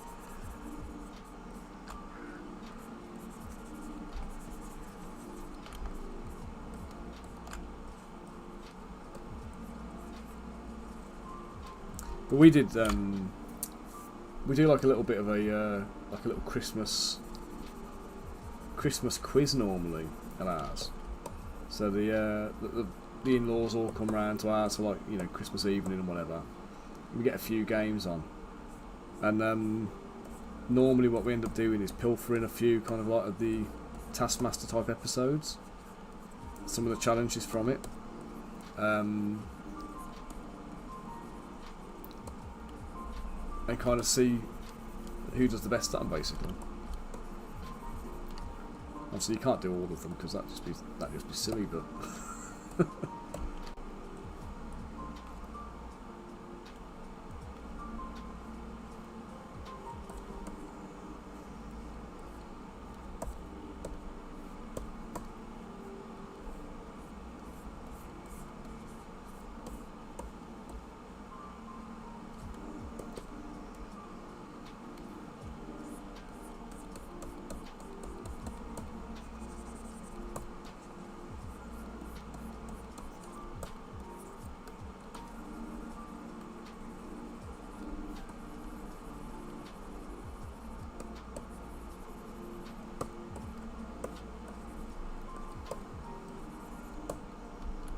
Oops, that wasn't there. Should have been dark. Should have been coloured darker.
Okay, so that's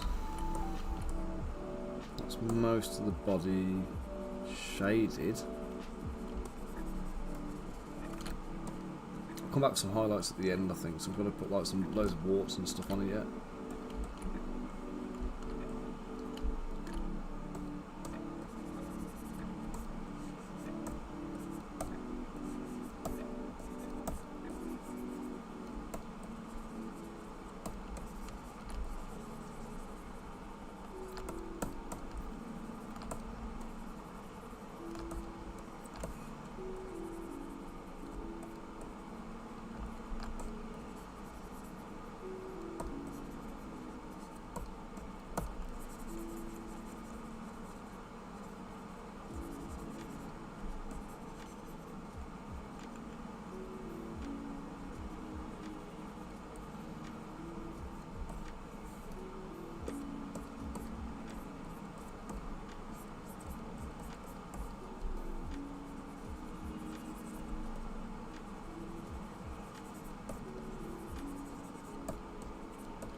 Oh, what's that, little monsters right in the garden again?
Let's do...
Okay, so there's the pinny, there's the cloth.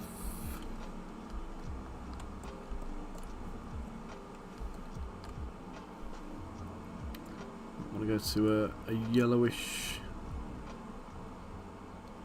that there, that's perfect I think.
Save it so I don't lose all my colouring like I did the other day.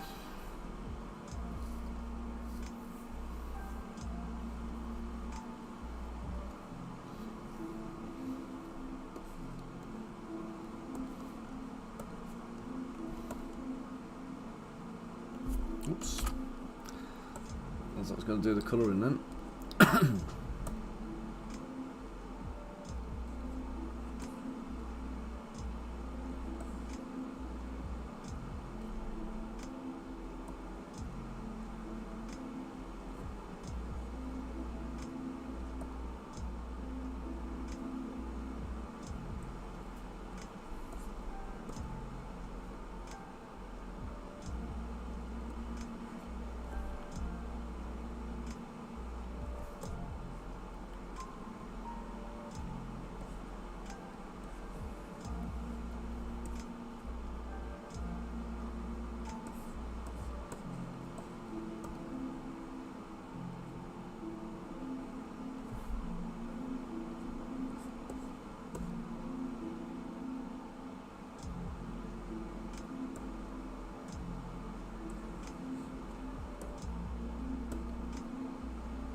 Okay, let's go through and wart him up.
Right, so we've got a little warty frog-like demon creature as a biscuit delivering waiter.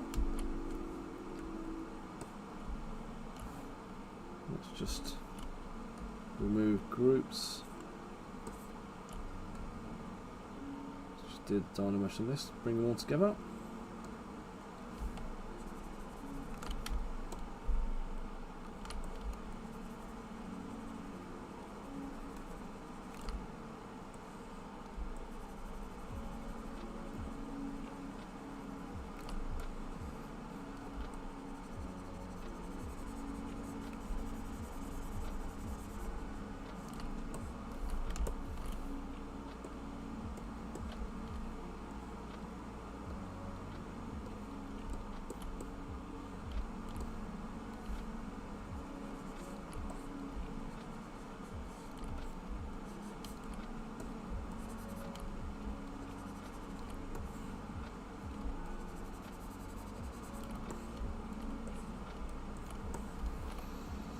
And I just need to put a little bow around the waist, don't I?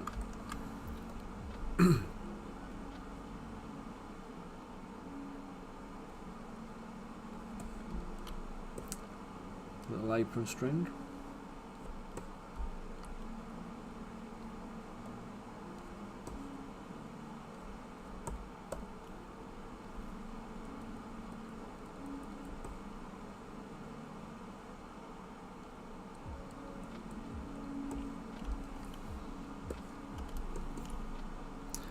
Just divide that a few times, and then we want to colour that one pink. Cheers, Rich.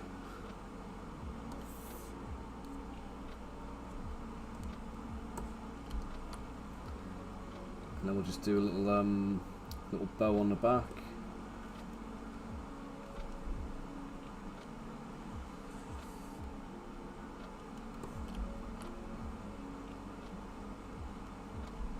Okay, let's just delete the subdivisions. Let's just do that again.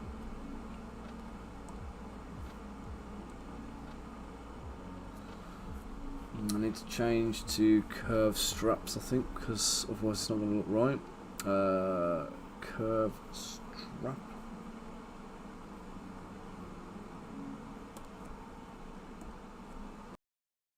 Back end.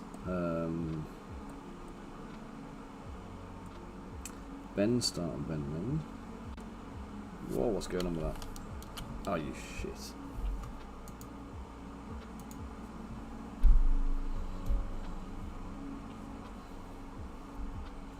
ZBrush, I hate you.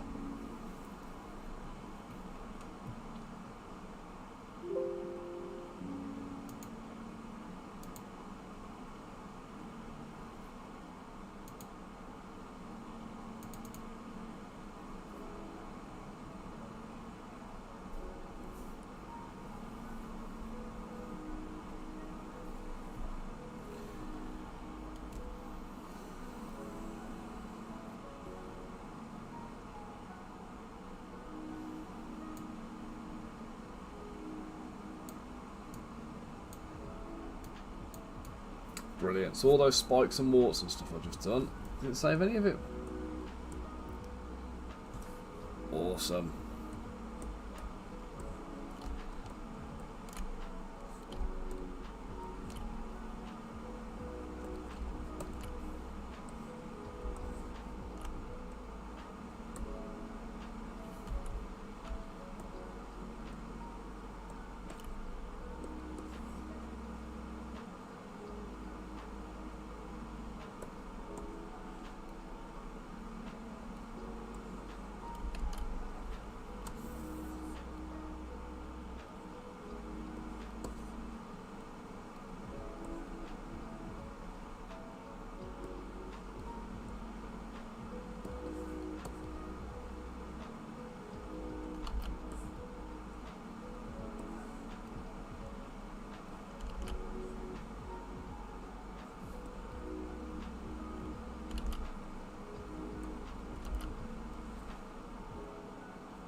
Excuse me.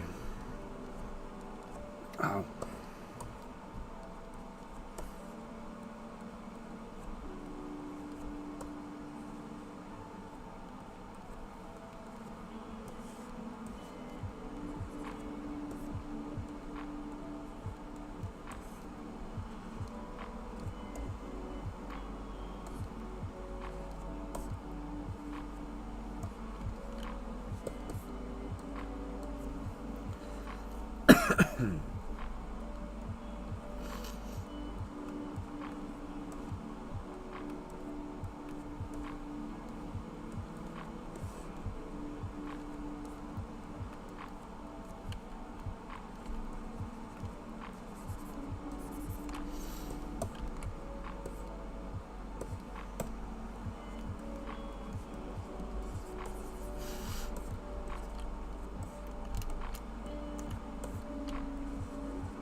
Let's just auto group these. Hey Maya, thank you for the raid. How are you today? What have you been up to nice?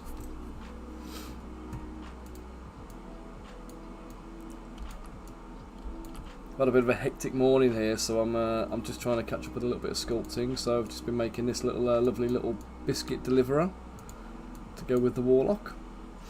So Kickstarter's hit the first threshold for the stretch goals now.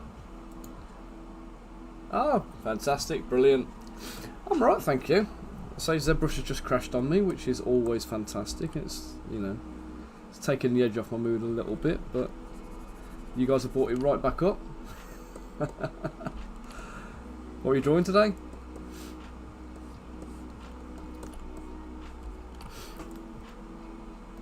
Get these. So we've got the little the apron strings just to finish on this little fella now, and then we're back. I've got to drop him in a scene with the rest of the model. So here she is.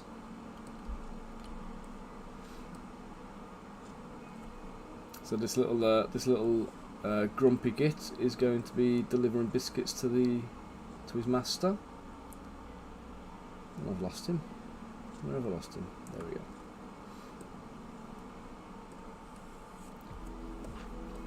Yeah, look, plate of biscuits.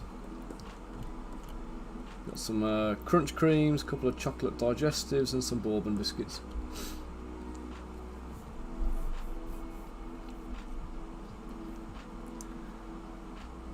So you doing well today, Maya?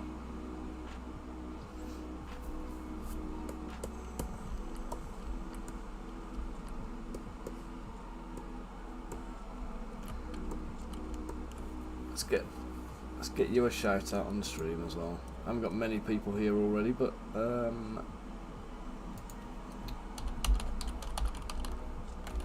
if anybody here doesn't already know Red Straw Baby, this is Maya. She's a fantastic artist. She's been doing some work with Mike Moans and myself to bring Mike's characters to life for the Moans verse.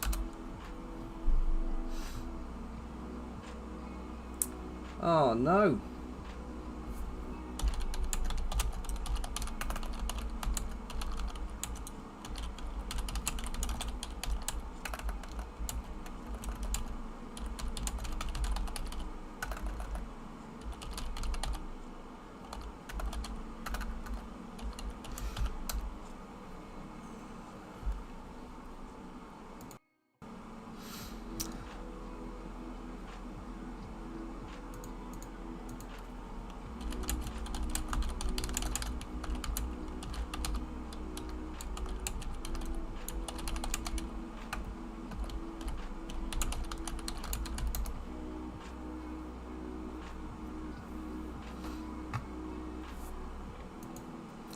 Okay, if nobody can hear me, I'm just going to chat to you in the stream, okay?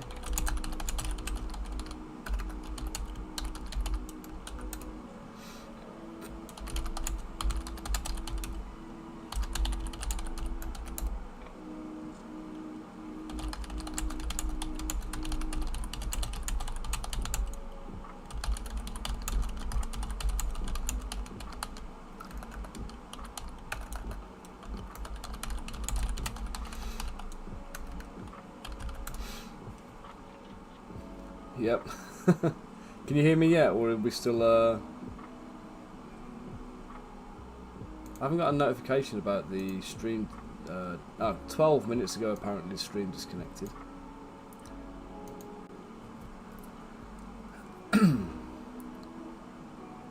Anybody hear me?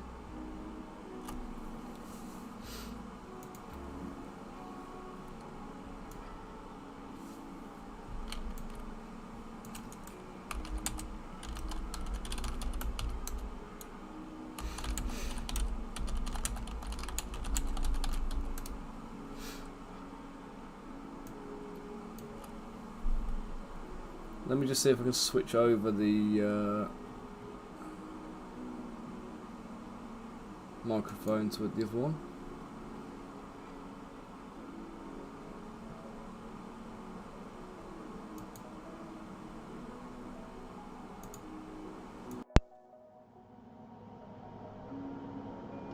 Guys, can you hear me on this one now?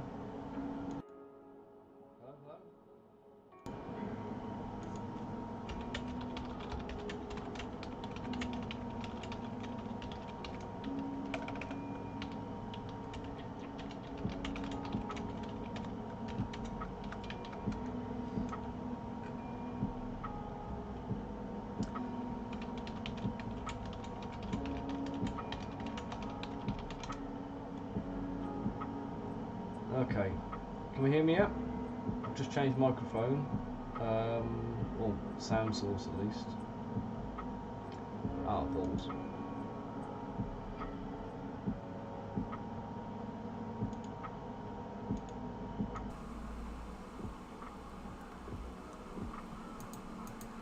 Anything yet? Can we hear me yet, people?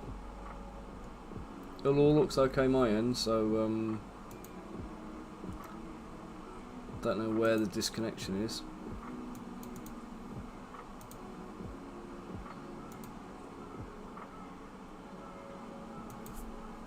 Let's just do a quick speed check and see if it's my Wi-Fi speed.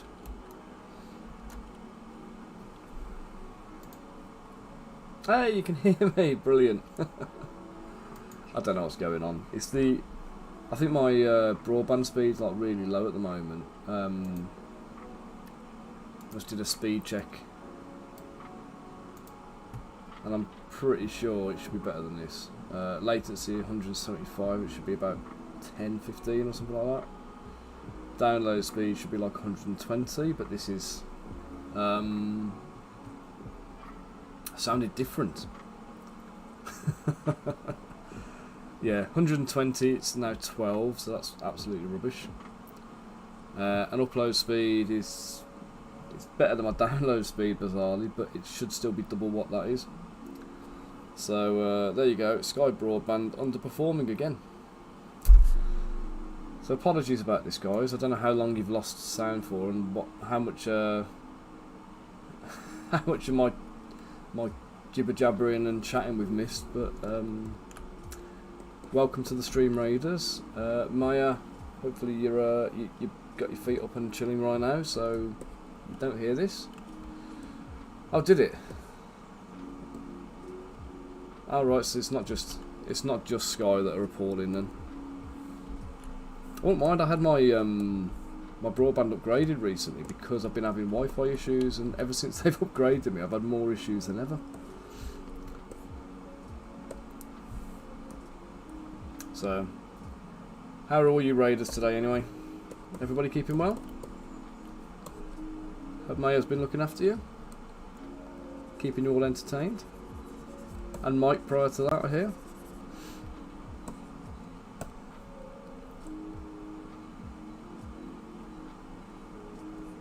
See, I've had nothing but outages and issues since Christmas time.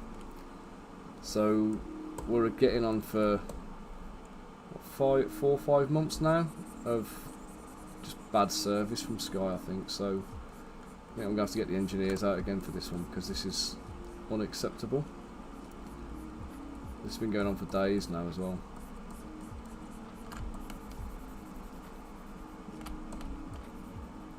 But apparently I was talking to the engineer when he came out before, and he was telling me that they have a broadband speed guarantee, and if you get at least 3 megabits a second, they don't have to do anything for you. If they're getting below 3 megabits a second, they've got to do something to get you up to 3 megabits. And also I discovered recently that Mbps is not megabytes per second but megabits per second, which means that your download speeds can be really slow but look really good, which is another snidey one I wasn't aware of. Apparently there's all the differences in the whether the B is capital or not, so who knew, eh?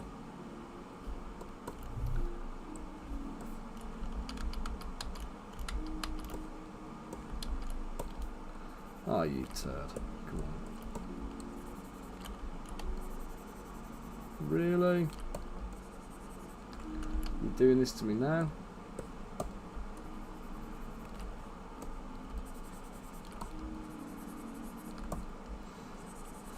Yeah, I gathered that one, but obviously the problem was I'm always looking at this kind of going,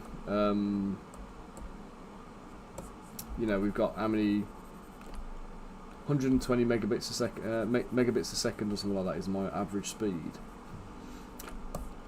Why is this running so slow? What's going on now?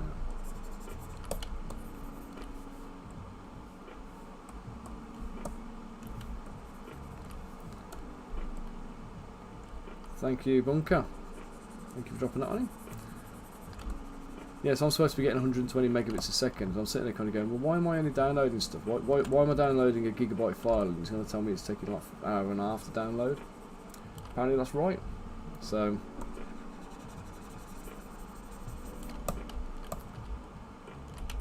this is not playing ball. This is, I don't know what's going on here. This is like, it's glitched on me and it's given me some god awful topology.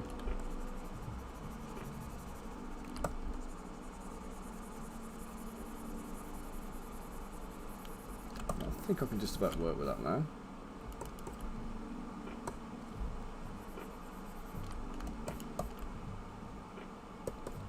Yeah, the broadband engineers were telling us about that as well. Apparently the Wi-Fi connection should be nice and stable. We're on a uniform network, so everything is one network. There's no kind of like, there's no switching. It's all one big mesh, I think they said.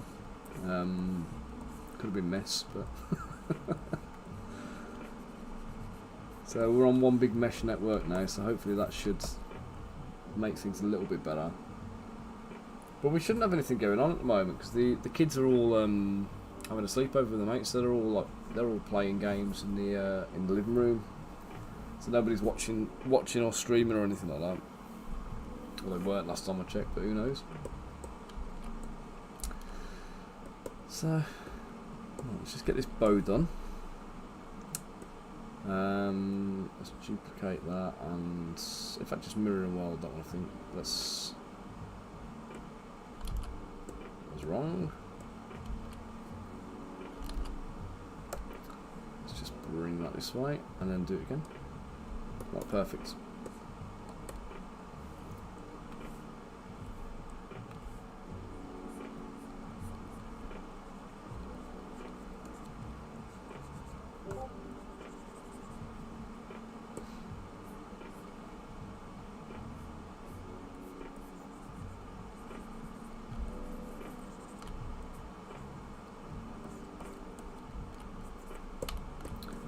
Let's get a little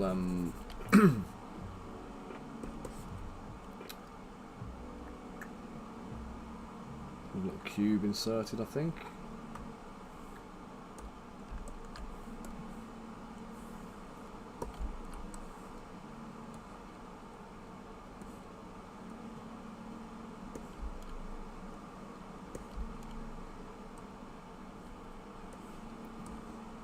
go.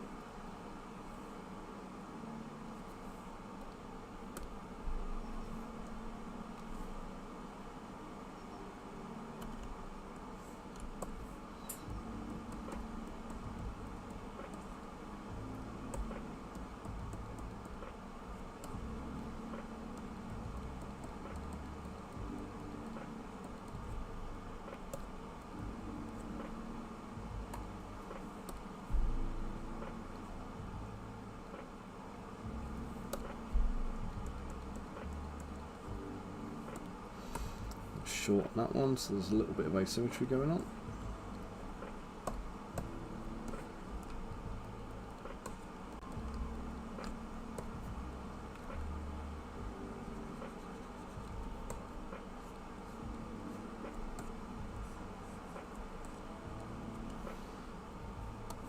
I'm going to take this pink off here. We're going to fill that, and we're going to fill that. And that. These two I'm going to merge down. We're going to divide them a few times, get a bit of topology on them.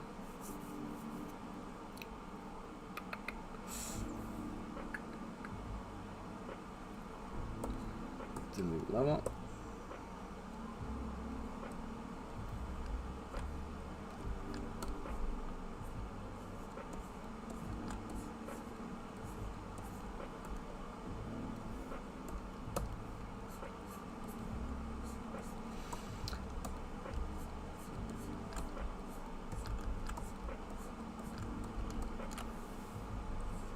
Get them dynamushed and polished. Can you guys hear me still, or I'm not losing sound again, am I?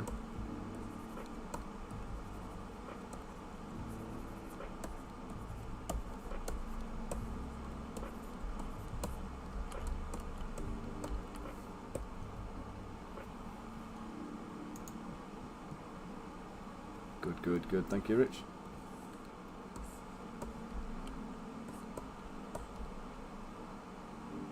I'm going to be perpetually concerned about that now.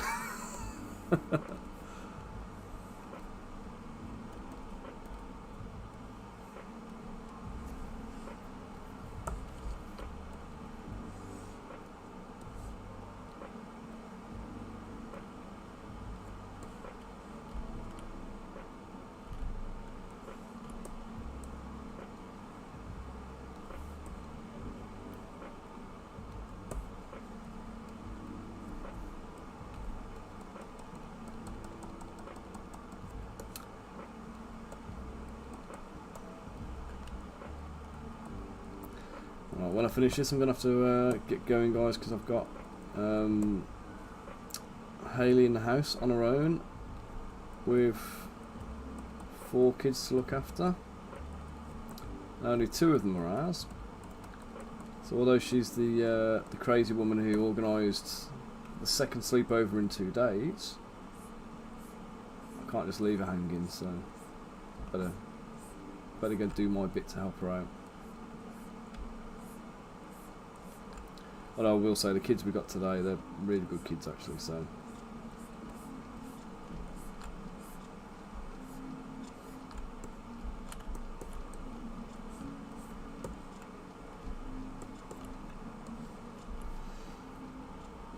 Let's get some dynamesh going on here.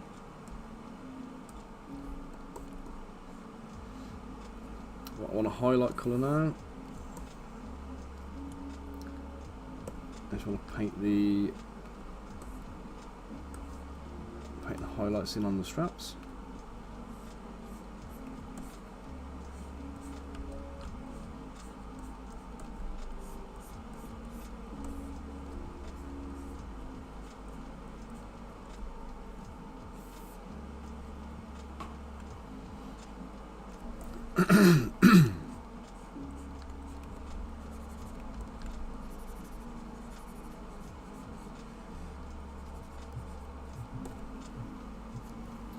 Guys, give me a second. I was going to pick up a call from the wife.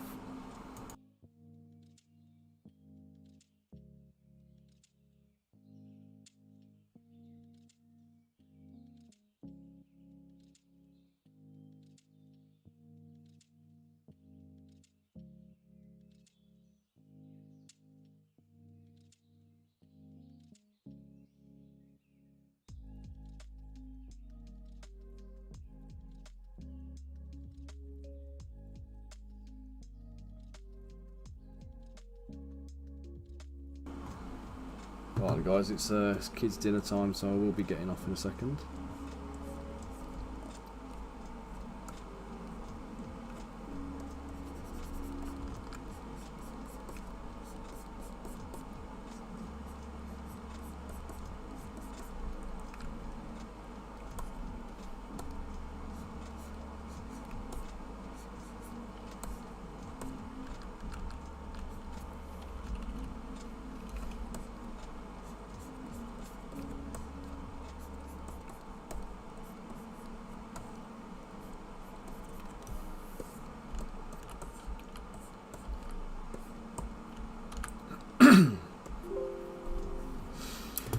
Okay, let's get this little dude rendered out.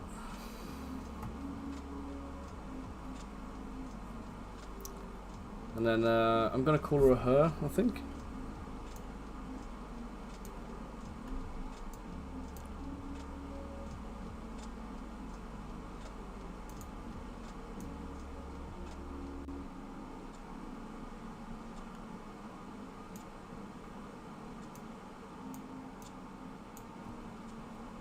Cheers, Rich.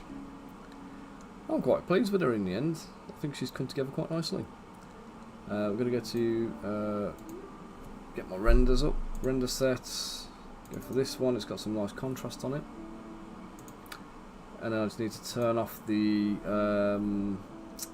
second BPR filter. Just disable number 2, which is like a grey layer that gets put on.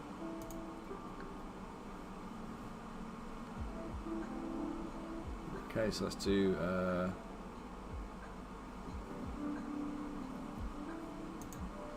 render.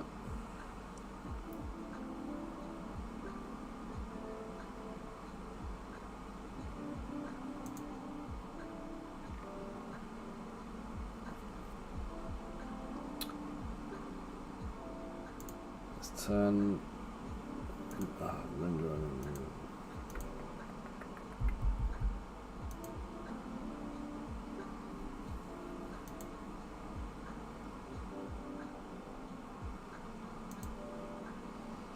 Right, render properties, turn ambient occlusion on.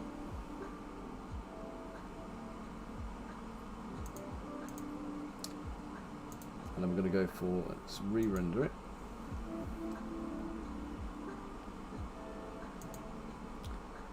So I want this one out.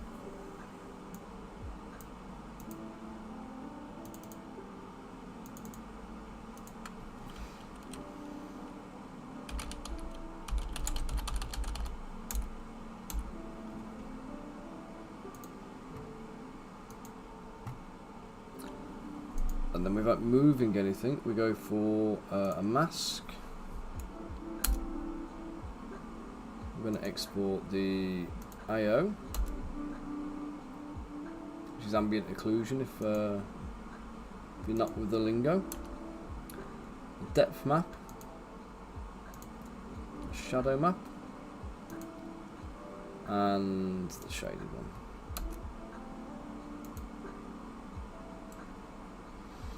Okay, let's just save this guy.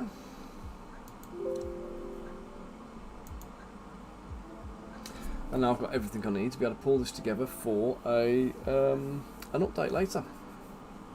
So I'll go and put an update on my page later on. Thank you, Chungus. So let's do a little merge visible. And let's take this little gremlin and pop it into the scene with the Warlock herself, so we can get it scaled.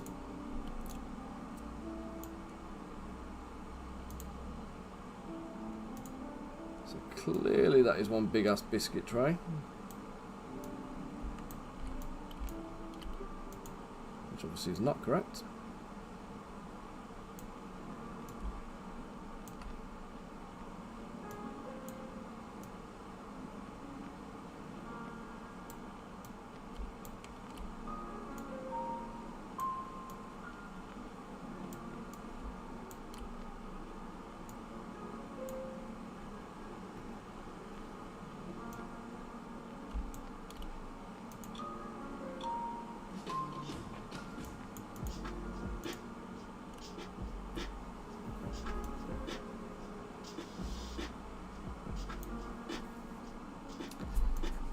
let's get a tilt down on the angle of touch.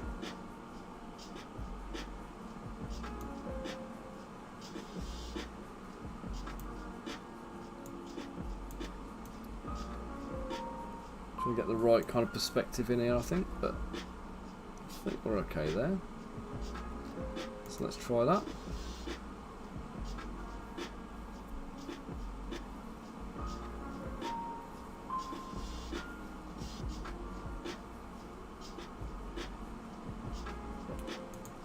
So we'll render and export this.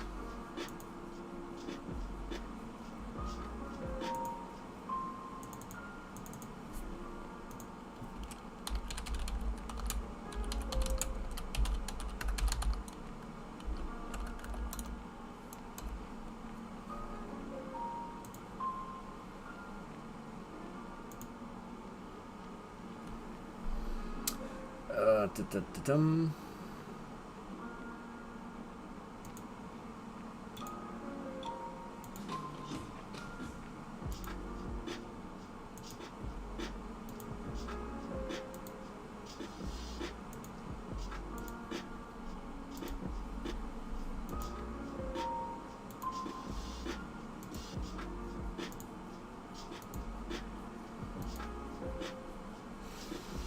Right, and then we'll save her.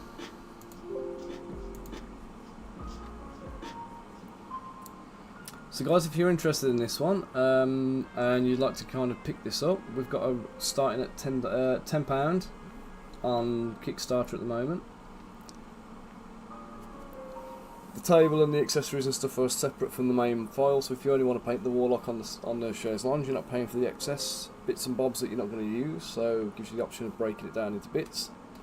And the Barbarian from the previous Kickstarter is also available on there as well.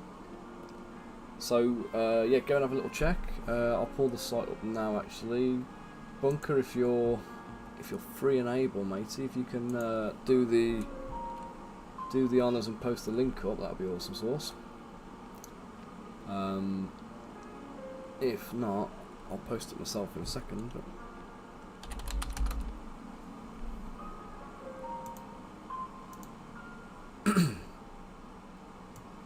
so here we go. So we've just passed the 2,500 mark, which is why I've been sculpting the Quasit, the butler, the biscuit deliverer. So we've got the early birds finished on Sunday, so they're all done and dusted now. So we're talking £10 for the STLs for the Warlock herself.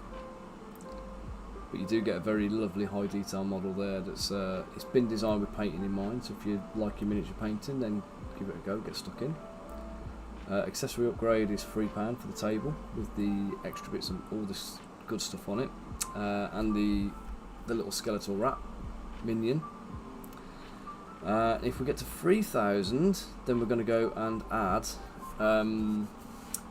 a big old carnivorous plant, getting ready to chomp down on our little Quasit that we've just done and just added to the scene. So it'll be baring teeth and salivating all over its head. So that'll be a nice little extra one. So we're talking probably about the height of the tail again. So yeah, everything's pre-supported and test printed to make sure it's as good as it can possibly be. Support removal is effortless, so they just pop off, leaving minimal marking. Or at least they will do once I've adjusted the well they do now. I had to adjust the print on the sofa a little bit because I went a little bit heavy duty on the supports on that, but hey ho. So there is what she looks like fully printed. And she came out a treat. And then this one as well, this is the previous one I did, which is also now available again. So if you missed it the first time round, you've got a second opportunity to pick up this lovely lady.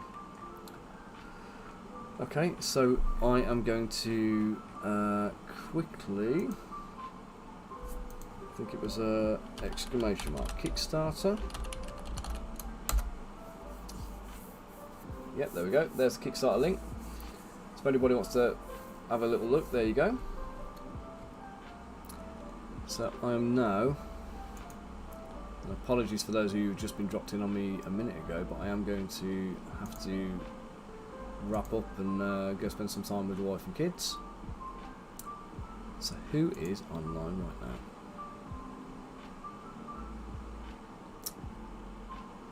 Cryo cheese. Should we do cryo cheese again? Let's do cryo cheese. We did a cryo cheese drop the other day, so let's do it again.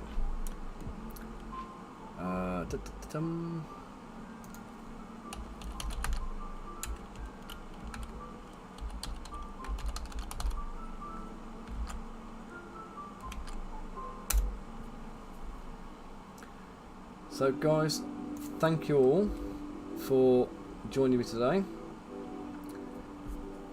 I'll be back tomorrow with another stream. We're going to be doing a crystal collapse sculpt tomorrow. The stream tomorrow will be like it's for a game that we're doing. If you want to come and find out what's going on, I should be on from about 10 o'clock-ish, hopefully. And hopefully with a more stable internet connection tomorrow. Thank you, Bunker. So yeah, check in tomorrow, see how we're getting on. And we're going to say thank you all again. And we're going to go and drop in on Mr. Cryo Cheese now. So be sure to throw him a like and say hello. I'm going to have to raid and run, so I'll be in with you very shortly. See you in a minute. Later, taters. Thank you all.